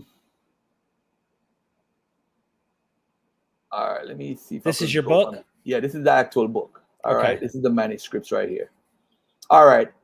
In her commentary on Chronicles, Sarah Japheth writes, the tale as a literary work focuses on the person Ephraim. All right. We already deal with Ephraim already. All right. Ephraim. All right. That's Manasseh. I'm not even going to deal with Manasseh, but let's deal with the tribe of Judah. Judah and Tamar's story in Genesis 38 is very similar to Ephraim's story in Chronicles. A tribal patriarch loses sons in both stories, all right? There are other biblical practices that contradict the Egyptian sojourn throughout the Bible, not only in Chronicles, in Genesis 38. There's a curious account about Judah that throws the account of Joseph's abduction and rise to power in Egypt into turmoil. Judah abandons his siblings and lives in Canaan, where he marries and has many offspring. In adulthood, Yahweh murders his two oldest sons, and Onan, for mysterious immorality and failing to fulfill sexual commitments to his brother's widow, Tamar, respectively. Tamar disguises herself as a prostitute and seduces Judah, resulting in the birth of twin boys. Now let's look at 1 Chronicles 4:21. The sons of Shelah, the son of Judah, were the father of Lekah, and Leda, the father of Marishah, and the families of the house of them that wrought fine linen of the house of Ashbia. You might read and be like, who cares? Then Right. Genesis 38, and it came to pass at the time that Judah went down from his brothers, and turned into a certain Adullamite whose name was Hira. And Judah saw there a daughter of a certain Canaanite whose name was Shua, and he took her and went in unto her. And she conceived and all that stuff, all that good stuff. What we observe in two versions of Judah's genealogical and geographical history, Genesis 38, dies childless. 1 Chronicles 4, another version of the Judah tradition that makes not the son of Judah, but the grandson of Judah with offspring of his own. This is very interesting now. Same Bible, same inspired word of God by the same God orchestrating and telling them. Watch this. Judah, Genesis 38, Judah has children and grandchildren in Canaan. 1 Chronicles 4, the Chronicles version still places Judah's immediate family in the region of Judah. For example, is the founder or father of Lekah. His brother is the founder of Marishah, and other family members established the linen industry at Beth Ashbia. You see, when you see something like the linen industry, that's not an off-the-wall comment. That's a historical element the writer is trying to add that, yeah, man, the linen industry, Judah was a part of that, which is historically true. And guess what? The family members was running that at Beth Ashbia. So look at this now. These activities take place in numerous Judahite towns and provide a direct link between Judah and his descendants and the soil, meaning exactly where they are, where Judah is when he comes out of the Exodus and the conquest. Wherever Judah is supposed to be in the biblical text, this is where all of this is happening according to 1 Chronicles 4. It's where it's always happened, according technically. It's exactly. never left that place. They've right. never left. Now watch this. The migration narrative and the chronology are incompatible. The chronology is irreconcilable with the Exodus story. Egyptologist Donald B. Redford writes, If such an hypothesis explains the existence of Genesis 38, it does not explain its present location in the book, coming as it does between the rape of Joseph and his initial adventure in Egypt. It disrupts the plot of the story at a crucial point. There is no time span between the end of chapter 37 and the beginning of chapter 39 to justify the presence of a digression. And yet, the only reasonable explanation of the present order of the chapters must be chronological. Chapter 38 could not follow the Joseph story since Judah is then in Egypt for the rest of his life, while the setting of Genesis 38 is in Palestine. It could not precede the Joseph story, for Judah is an old grandfather at the close of Genesis 38, while at the outset of the Joseph story, he's still a young man. It should here be noted that no matter where chapter 38 be placed, an insurmountable difficulty remains. Judah is there pictured as himself an aged patriarch peacefully settled in Palestine. In the Joseph story, however, he remains among the brothers and is apparently without wife or children. That is still a young man, i.e. is still a young man. Someone, probably the Genesis editor, has attempted to ameliorate this difficulty by imposing an artificial chronology on the Joseph story. Joseph was 17 in chapter 37, 30 when appointed governor of Egypt, 37 when the famine began, and his brothers arrived in Egypt just between chapter 37 and the arrival of Judah on his first trip to Egypt. 20 years elapsed, a period into which the events of chapter 38 could, with no little difficulty for us moderns, be squeezed. Often, watch this now, ladies and gentlemen. Hold on one second here. Let me bring out something very important that people probably haven't even got it yet. Joseph, period, between him Judah diverting in verse 38 to when he went into Egypt with the 70 or 75 people is 22 years.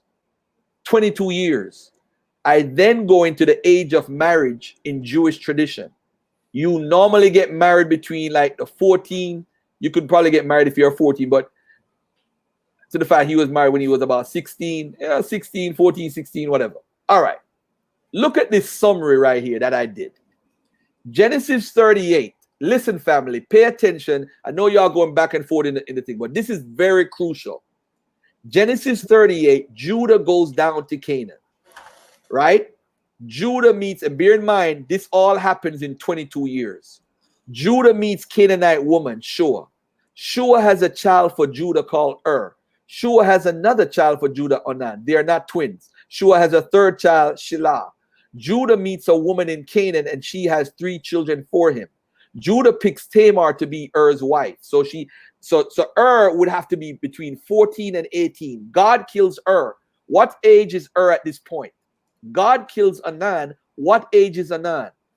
Genesis 38 verses 14. For she saw that Shelah was grown and she was not given unto him to wife, which means Shelah was possible much younger than his older brothers as far as years apart, but obviously time went by. Judah has sex with Tamar. A child is produced. Tamar had twins, Perez and Zerah. Joseph, as seen above, 22 years between Judah going down to Canaan and then going into Egypt. Perez, one of Judah's sons by Tamar, had sons named Hezron and Hamul. They both, how many years passed that Perez could have 2 grown children going into Egypt with the 70 to 75 in Genesis 46? The difficulty is that there isn't enough time between Genesis 38 and Judah's grandson's arrival into Egypt, since only 22 years elapsed. In 1 Chronicles 2:21-22, afterward Hezron went into the daughter of Mashir, father of Gilead, whom he married when he was 60 years old, and she bore him Segub, and Segub became the father of Jair, who had 23 towns in the land of Gilead. You might say to yourself, how did Hezron, who went into Egypt with Jacob's family, have a grandson who got 23 towns following Canaan's conquest? Furthermore, Hezron was only 60 years old when he married Mashir's daughter, and this was not his first wife or grandchild. First Chronicles 4 and Genesis 38 come from an old tradition that existed before the Pentateuch tradition. We have clues in chronology, genealogy, etc. Look at this. Shilah's lineage of Lekah and Marishah grew up in the land, and a continuation of lineage is shown in the book of Chronicles. There's no way to fit Judah's first 3 children being born and raised, plus meeting Tamar and having twins. Those twins have 2 children in 22 years. And one of the twins' children have a grandson with 23 towns in Canaan, unless the entire Judah family grew up in Canaan, and a later writer/editor attempted to incorporate the 12 tribes into an out of Egypt tradition. It doesn't add up or make sense. It never occurred. So somebody is trying to fit. Now look at this now. From your book, and by the way, I want everyone to know your book is full of this kind of stuff. Mm-hmm. You're not, this is stuff you picked up from serious scholars and collected to point it out. But go ahead. Look at this. From a historical standpoint, the genealogy is significant because it links the inhabitants of 2 cities, Lekah and Marishah, to the Judean family of Shelah. This tradition could be based on a historical source from the past. However, from a literary standpoint, the subject is Shelah himself, not the family descended from him. The passage thus connects to the story in Genesis 38. When the 2 traditions are combined, a clear line is drawn between Judah's son Shelah and the people of the Judea cities. The central biblical tradition that Jacob and his sons went down to Egypt and Shelah's family later left Egypt necessitates a break between the 2. The Chronicles tradition ignores any such break. Once again, we must consider which tradition best reflects historical reality. Surprisingly, 1 Chronicles 4:21 and the related story in Genesis 38 are more accurate representations of the tribe of Judah's history. This does not change the fact that the chronicler was willing to present an account that was in direct opposition to the Pentecostal tradition, which was already regarded as sacred in his time. Scholars agree, look at this, scholars agree Chronicles disregards an Exodus narrative. Scholars have previously pointed out that the book of Chronicles does not include information on the Exodus from Egypt or the following revelation at Mount Sinai. Given the prominence of Exodus in biblical philosophy, particularly in the Deuteronomistic stratum of the Bible, this absence has been seen as exceedingly important. The Exodus became a cornerstone of biblical philosophy, touching seemingly unconnected fields and themes at times, and was fundamental to biblical history in particular. Scholars have offered a variety of explanations for the Exodus's absence from the historical framework of the Chronicles, but few have mentioned or paid enough attention to the following point. Not only has a historical event been omitted from the chronistic narrative, but reference to it have been deleted in parallel texts. Ladies and gentlemen, all you got to do is read my book. This section that says numbers don't add up, the children of Jacob who came to Egypt are listed in Genesis. What happened, ladies and gentlemen, Ephraim and Manasseh had children and grandchildren going into Egypt. But when you look at the chronology, they were more than 5 to 9 years old. How could they have grandchildren at 5 to 9 years old? That's impossible. So this is how you know, my brother Derek, they're making up a narrative for the Exodus tradition. But look at this though. Let me rewind a little bit because there's a part in the book that I use Mario Liverani. Mario Liverani talks about what's called the Exodus motive. But the Exodus motive from there, and a lot of people are not going to understand the Exodus motive. No regular person is going to understand it. It's going to take somebody who have a little sense. But there's in the Bible, there's Abraham tradition versus Exodus tradition. And this proves the point of when the story was made up. I say origin of a narrative is totally different than trying to figure out the historicity of an individual. In the case of Abraham, archaeologists had given up hope of uncovering some background information that would establish Abraham, Isaac, or Jacob as historically accurate figures. Abraham's narrative, like that of the other patriarchs, most certainly had a significant oral prehistory. At some point, the oral practices were part of the literary heritage of the Pentateuch. Most scholars think this stage occurred about 520 to 320 BCE. You'll see my source right there for that. This process, the processes that cause this are unclear, although there are two major theories at this point. All right, I ain't worried about that right now. Nonetheless, hold on a second. Completing the Torah and elevating it to the center of post-exilic Judaism, including merging older scriptures as well as it did composing modern ones, the final Pentateuch was founded on established practices. Ezekiel 33:24, an exile in Babylon after the exile, describe how those who lived in Judah, pay attention to this, seek possession of the land based on Abraham's inheritance. But the prophet assures them that they have no claim since they do not follow Torah. Now, ladies and gentlemen, look at this. You have the people in the land that live in Judah, and you have some people coming in, Persian colonists, coming in saying, you don't own the land because you don't follow Torah, right? It don't say Torah, it actually says the book. Why would the folks in Judah who lived there not know Torah? Isaiah 2 speaks of tensions between Judah's citizens and the returning post-exilic Jews, declaring that God is Israel's father and that Israel's origin starts with the Exodus, not with Abraham. So now you have an Abraham tradition and you have an Exodus tradition. It wasn't together, and it's in the Bible. They're arguing about it in the Bible. The inference to be drawn from this and other facts is that the figure of Abraham must have been prominent among Judah's great landowners before and after the exile, helping to sustain their claims to the land against those of the returning exiles. At this point in the history, we have two competing traditions. The Israelites come from the Exodus, and the residents of Judah saying Abraham is their father. Apparently, these two traditions may have been combined later on within the priesthood and made one tradition.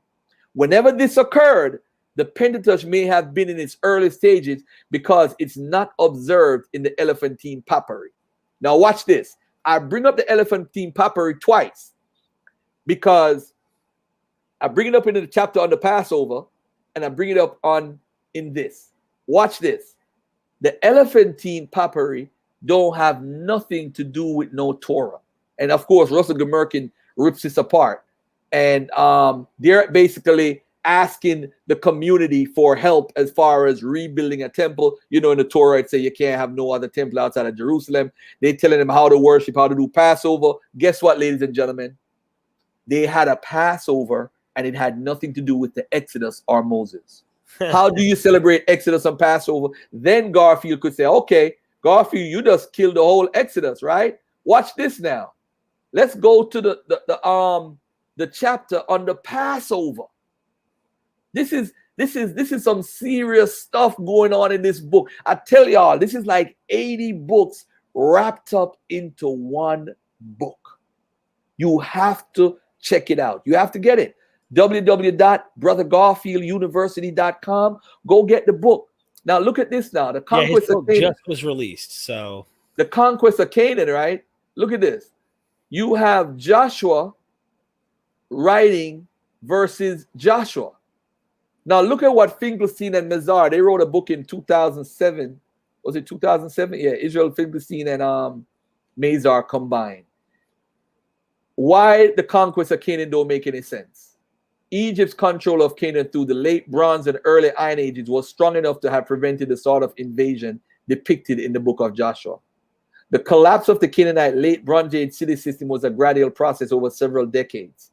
According to new finds at Lachish and Afek and reevaluations of the evidence from the older studies at Megiddo and Hazar. Look at this.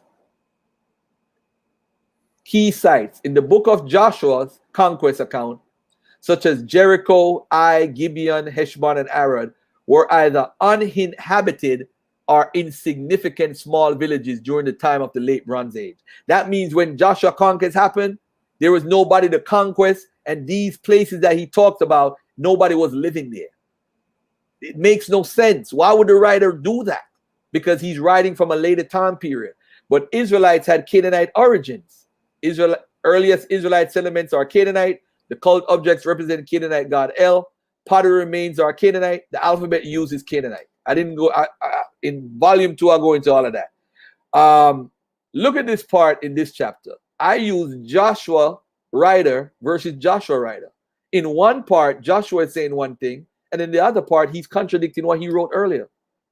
Y'all got to read this book, family. I got it all detailed. This is a debater's dream.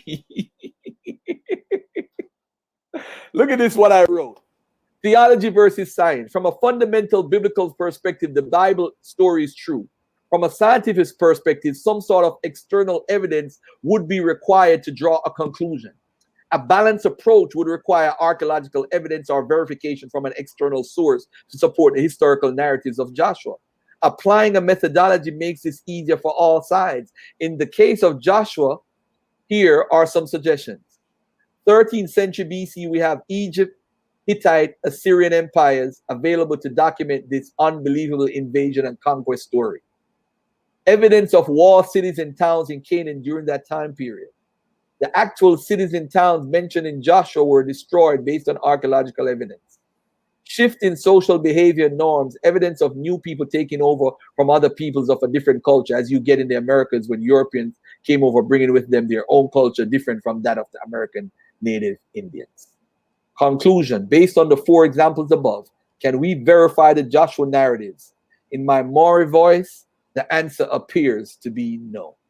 The Joshua narrative appears to be a theological account and not a historical account. Historians are well aware Israel, the people that became a nation, lived in the land of Canaan. How Israel got to Canaan, the evidence tells us not by coming out of Egypt and wandering and then conquering major cities in the Canaan region with planned military attacks. And Killebrew said it best, Israelites are Canaanites. Mm. Woo! Woo! Okay, so let's come back because here's the deal. Your book is loaded with finding these problems in the literary source material. If you try to make them match, if you try to say that there's this one cohesive story and it chronologically works like Christians do, like I used to do, you're going to run into a problem. It's obvious that this stuff comes later. It's obvious reading that and just going through that. I can't imagine taking the time actually reading that. Let me do a quick shout out before we go, because I really want everybody to go get the book if you can afford it. If you can't, totally understand. But here is the website, and it's in the description. Who's this stud right here with the white suit on? Anyway, I can't stand that guy. I know whoever he is. That's my twin, man. He gets all the girls. He's annoying, right? He gets all the girls. He gets all the girls. Buy the book, upper right-hand corner. If you guys are interested in checking out this material, you're not just supporting someone who's legitimately talking to scholarship. You're helping the Black community here in America, educating more people. He engages. Because honestly, bro, I don't engage the community there. I just put out scholarly content and people either come and check out my channel, and oftentimes I'll engage like maybe some apologetics online and stuff.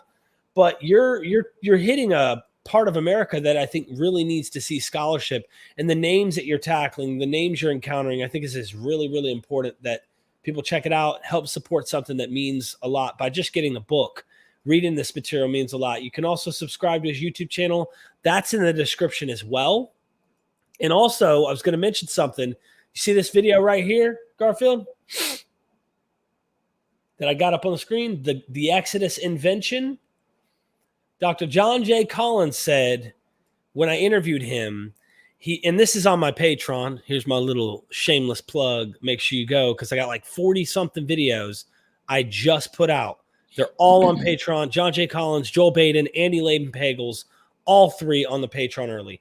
This video, he mentions how he thinks the narrative of Exodus was later from King Jehoiakim. I can't remember exactly, but King Josiah. It might have been one of those guys went to Egypt and came back. Simply just that. It wasn't a whole nation, just him. He was like exiled and then came back. And when he came back, this narrative he promoted as an Exodus narrative. Now, this is something that John Collins talks about. He's not just anybody. He's not just a nobody. He's dealt with this material for 40, 50 years. So he just retired on Wednesday and from Yale Divinity. So this guy's at Yale. Anyway, let me pop this back down. Garfield, what would you recommend? We're on our way out the door telling everybody, what would you say before we leave this podcast? By the way, thanks for coming on. I wanted to say that with the whole thing with Judah, and this is very, very important. Do I need to pull up the image? Nah, what I'm going to say in the book, it's chapter, I should know this, but hey, there's a chapter called Hezekiah, Sennacherib, and the Lost Tribes of Judah. And what happened is, when you look at the fact that Judah really didn't participate in the Exodus, for those, there's a part in the pre-order books, right? At the end of the chapter, I talk about Gary Rensburg's work. Gary Rensburg documents the tribes that participated in the Exodus, the wandering, and the conquest. He said only 6 tribes participated. He said if you notice something, 6 of the other 6 tribes are never connected to Jacob in a story. That means if Jacob said, yeah, I saw Judah down the block, or I saw Simeon, or I saw Reuben, you never hear him mention Asher. You never hear him mention Zebulon, Issachar, and the other tribes that he's talking about.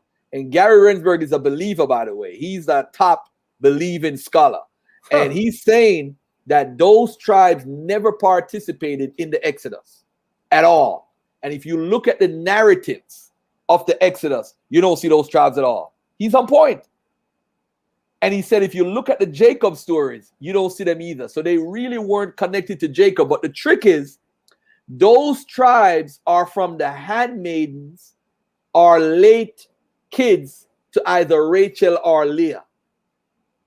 Because remember, you have some early kids and you have some late kids for Rachel and Leah. And then you have the handmaiden kids. All the handmaiden kids didn't participate in the Exodus.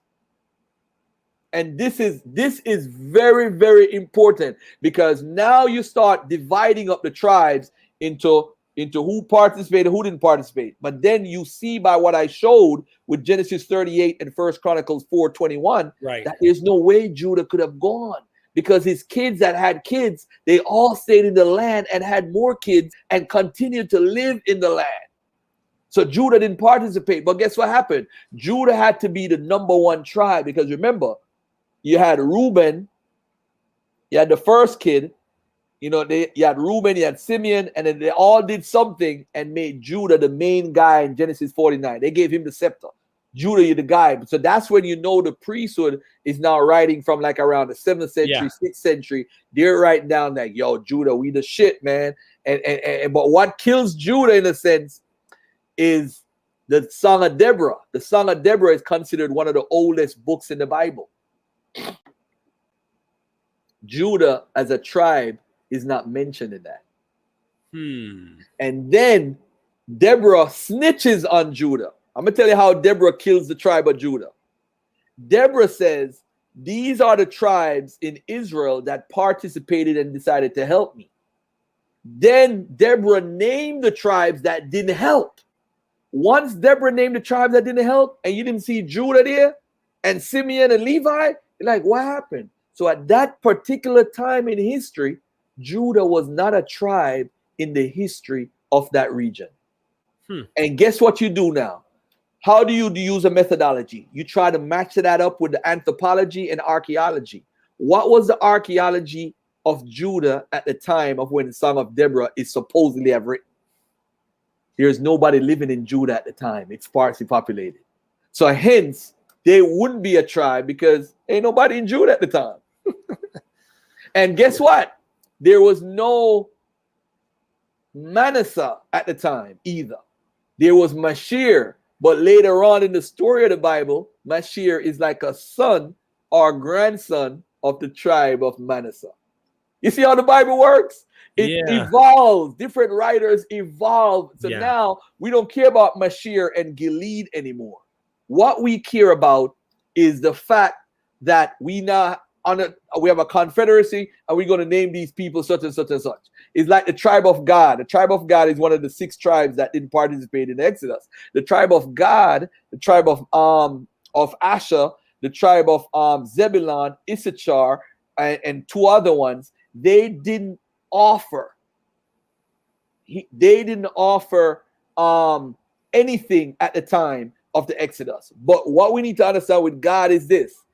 In the Misha stele in the 9th century, God, which is G-A-D, is mentioned separate than Israel. Remember, God is a tribe, but they're mentioned separate from Israel, like they weren't even a part of Israel. But guess what we find out? We find out in the biblical text that God is the God of luck. So the Bible even tells on itself. It's in Isaiah 65:11. It tells us that God is the God of luck. And that's what he was. In the ancient Near East, he was considered the God of luck. Oh, man, so many daggers. I mean, really, seriously, everyone, if you would, go help out Garfield. Subscribe to his YouTube channel. He is constantly debating and challenging and doing. Bro, I see your YouTube pops up. If I'm not too busy, I'll click it because I already know what's going to happen when I do. I get sucked into the like listening to what's going on. I'm like, huh, what's up? So I really hope everybody goes subscribes to his YouTube channel. Help support by getting the book. It's that simple. Nothing else is necessary. This is a way of keeping scholarship growing in communities that don't really ever have that exposure. So, Garfield, you're a pioneer. You are truly a Before pioneer. you let me go, I didn't see that so much time went by, but look at what Tamika wrote. I want you to put a spotlight on that. Where? Tamika 1, when she says, being an Israelite Jew, nobody can be that. Now, ladies and gentlemen, you have to understand something. She said it's a story. You have to understand this. No one technically can be a Jew or an Israelite that's written about in the Bible. The people in the Bible descend from Jacob. Jacob is not a real guy. He's an eponymous ancestor. He's made up by a writer. A writer wrote about him. He's a new guy. So if you look at the writings of the Bible, it's like Moses. Moses is not mentioned by pre-exilic prophets. But all of a sudden, after exile, they start adding and redacting and putting Moses in the story. This is why at Elephantine Papyri, they're celebrating Passover, and it wasn't for the Exodus. So now what we have, ladies and gentlemen, you cannot be a descendant of a character in a story. This is what people don't get. So because Judaism was invented after the Hellenistic period started, what happened, ladies and gentlemen, these group of people decided to develop their own culture based on memory of a great kingdom or empire that never existed, but only in their minds. So now in their minds, hey, we were this great kingdom and we had a guy named David and Solomon and he had 700 wives and we built all of this stuff and we controlled here and here. And it's not real. So you can't be a descendant of something that's not real. Period. So whether you are black, white, brown, red, or yellow, you can't descend from those people. Period. So now, if you want to be a offshoot of rabbinical Judaism, like Karaite Judaism, Orthodox Judaism, this type of Judaism, Black Hebrew Israelism, White Hebrew Israelism, the Christian identity, the British Israelites, whatever you want to be, that's your own choice. But don't try to start these organizations as a black person, I'm talking to the black folks now, what you're doing is taking white British Israelism ideas and whiten it. I mean, blacken it. You're taking white ideas, white nationalistic Christian identity, racist ideas, and changing the color. King James being black is one of the dumbest things in the history of scholarship. But you want to believe that? Go ahead and make him black. At his funeral, bro, they're having a eulogy and they said he's white. What more evidence do I need to bring? What more? I don't need to bring no evidence. I don't need to even bring a picture. I don't need to bring anything.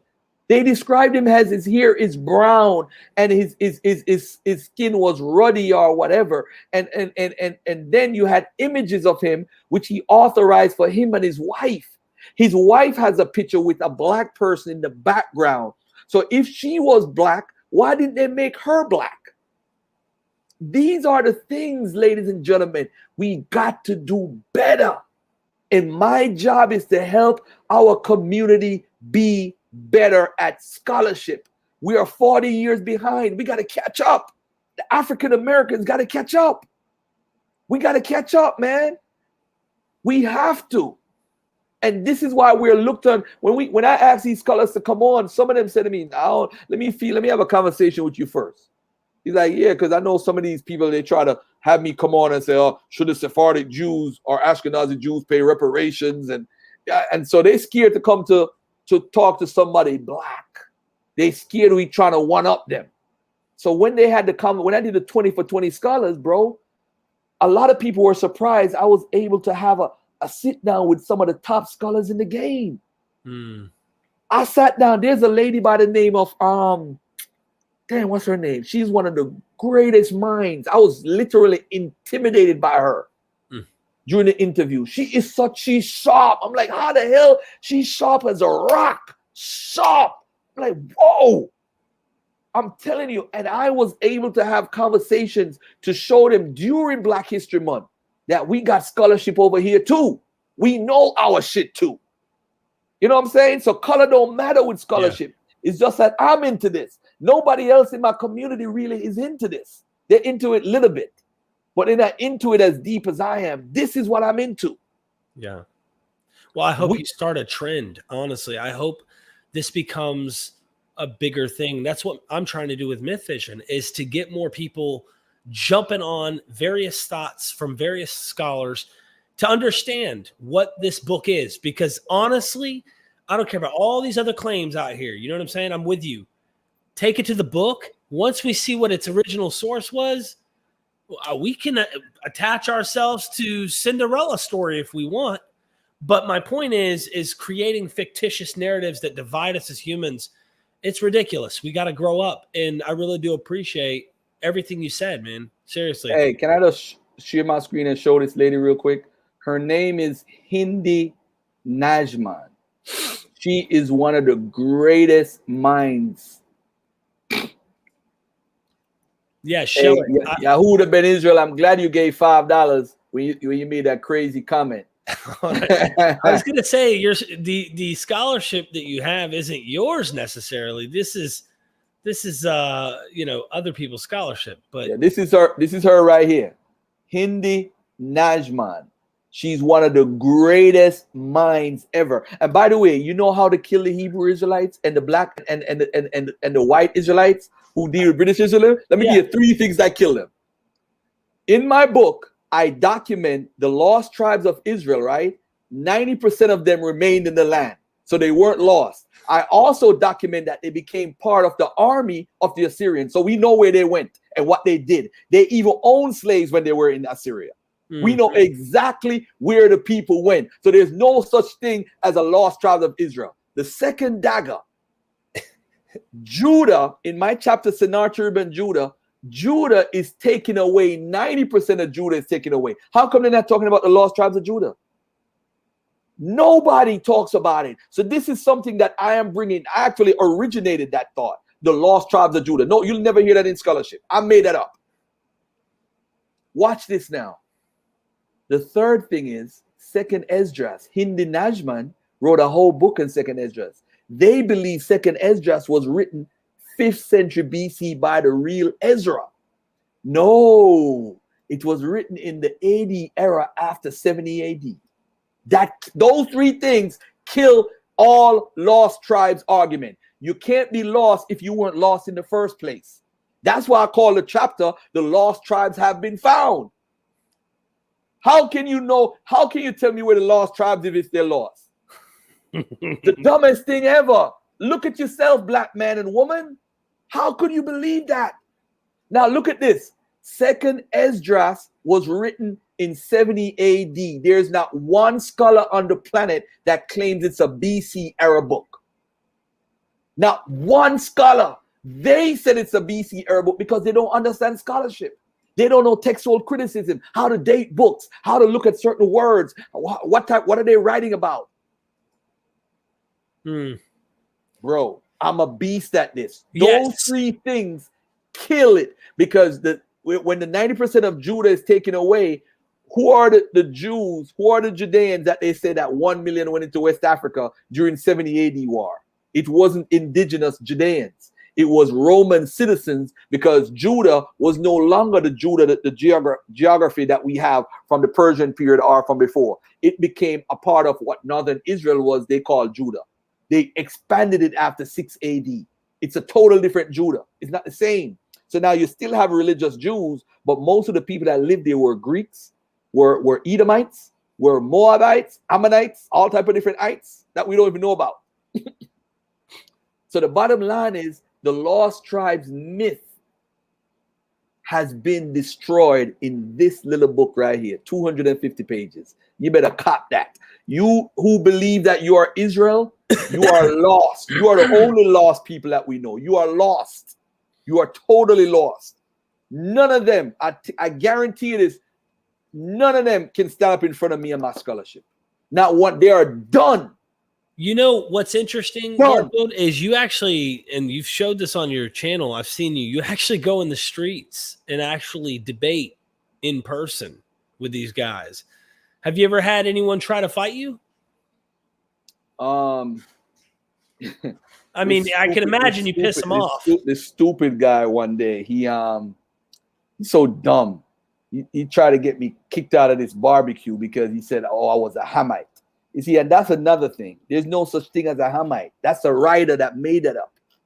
A writer made it up in the Hellenistic period to try to give a history of his people and attach it to a traditional, the ancestral tradition of the Jews. That's all it was. Shem, Ham, and Japhet. Why is it not mentioned? Why is Japhet not mentioned in the rest of the Bible? Because it's not significant.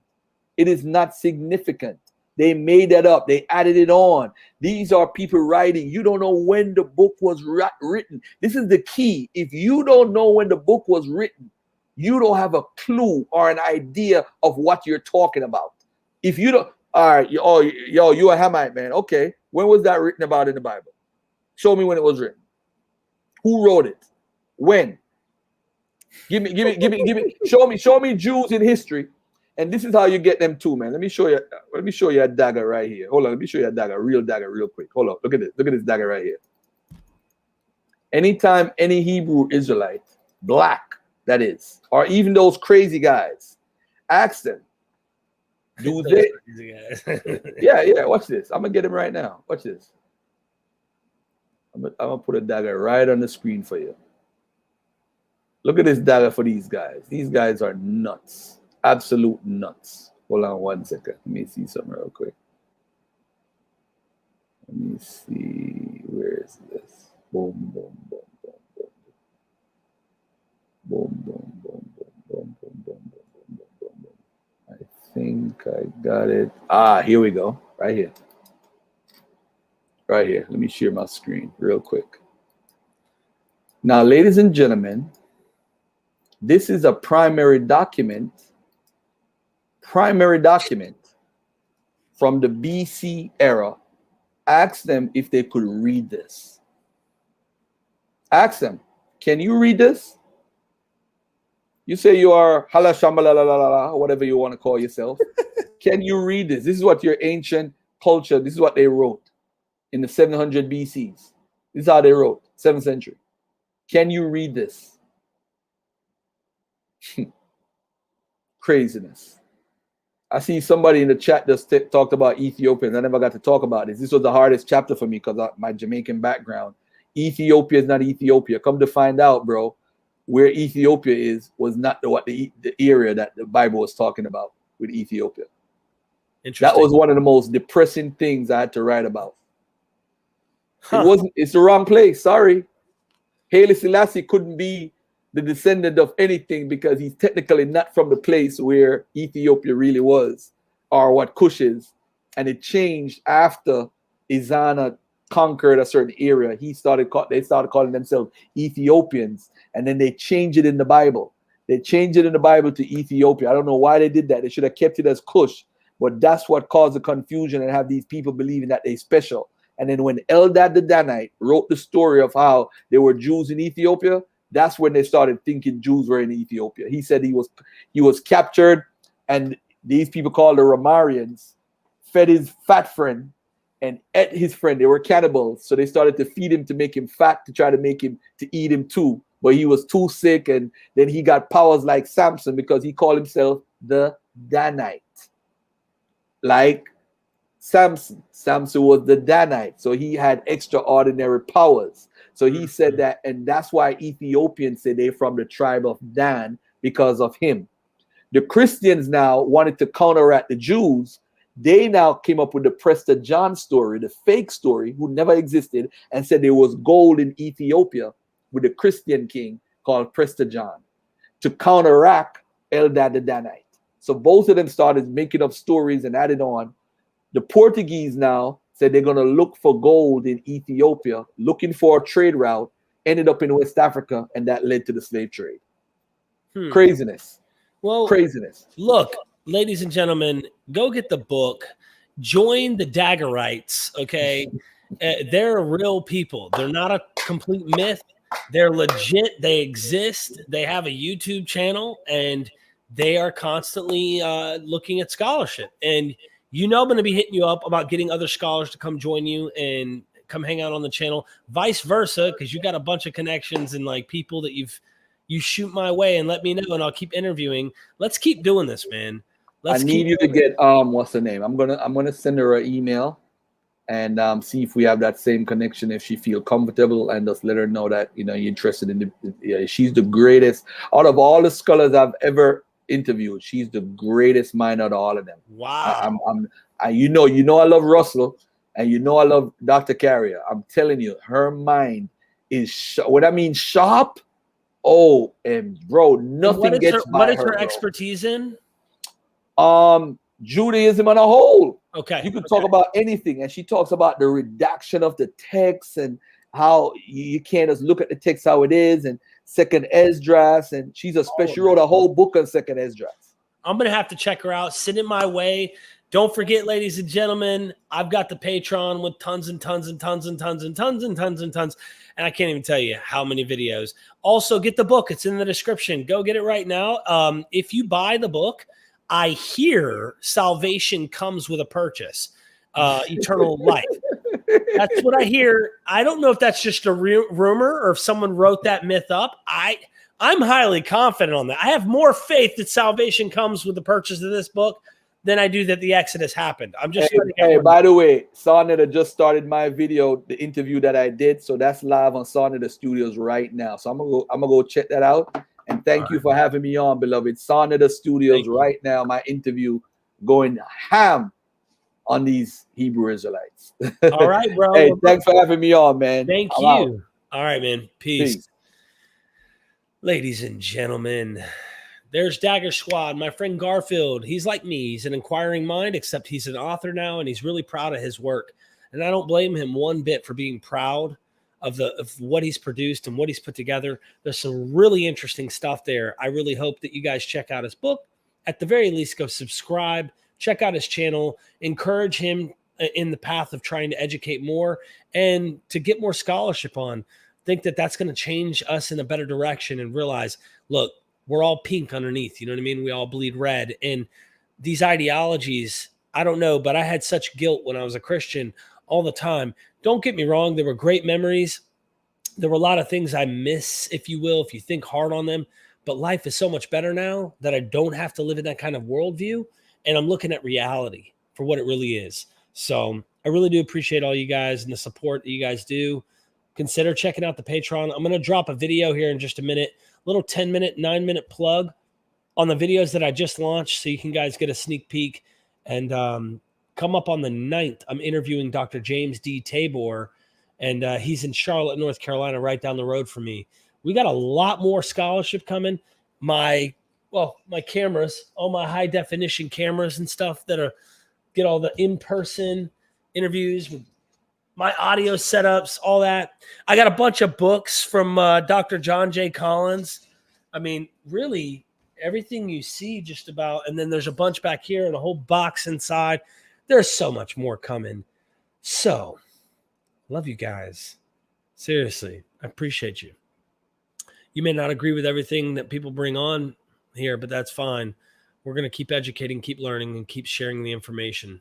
And don't forget, we are Myth Vision. I hope I get over this cold soon. Love you guys.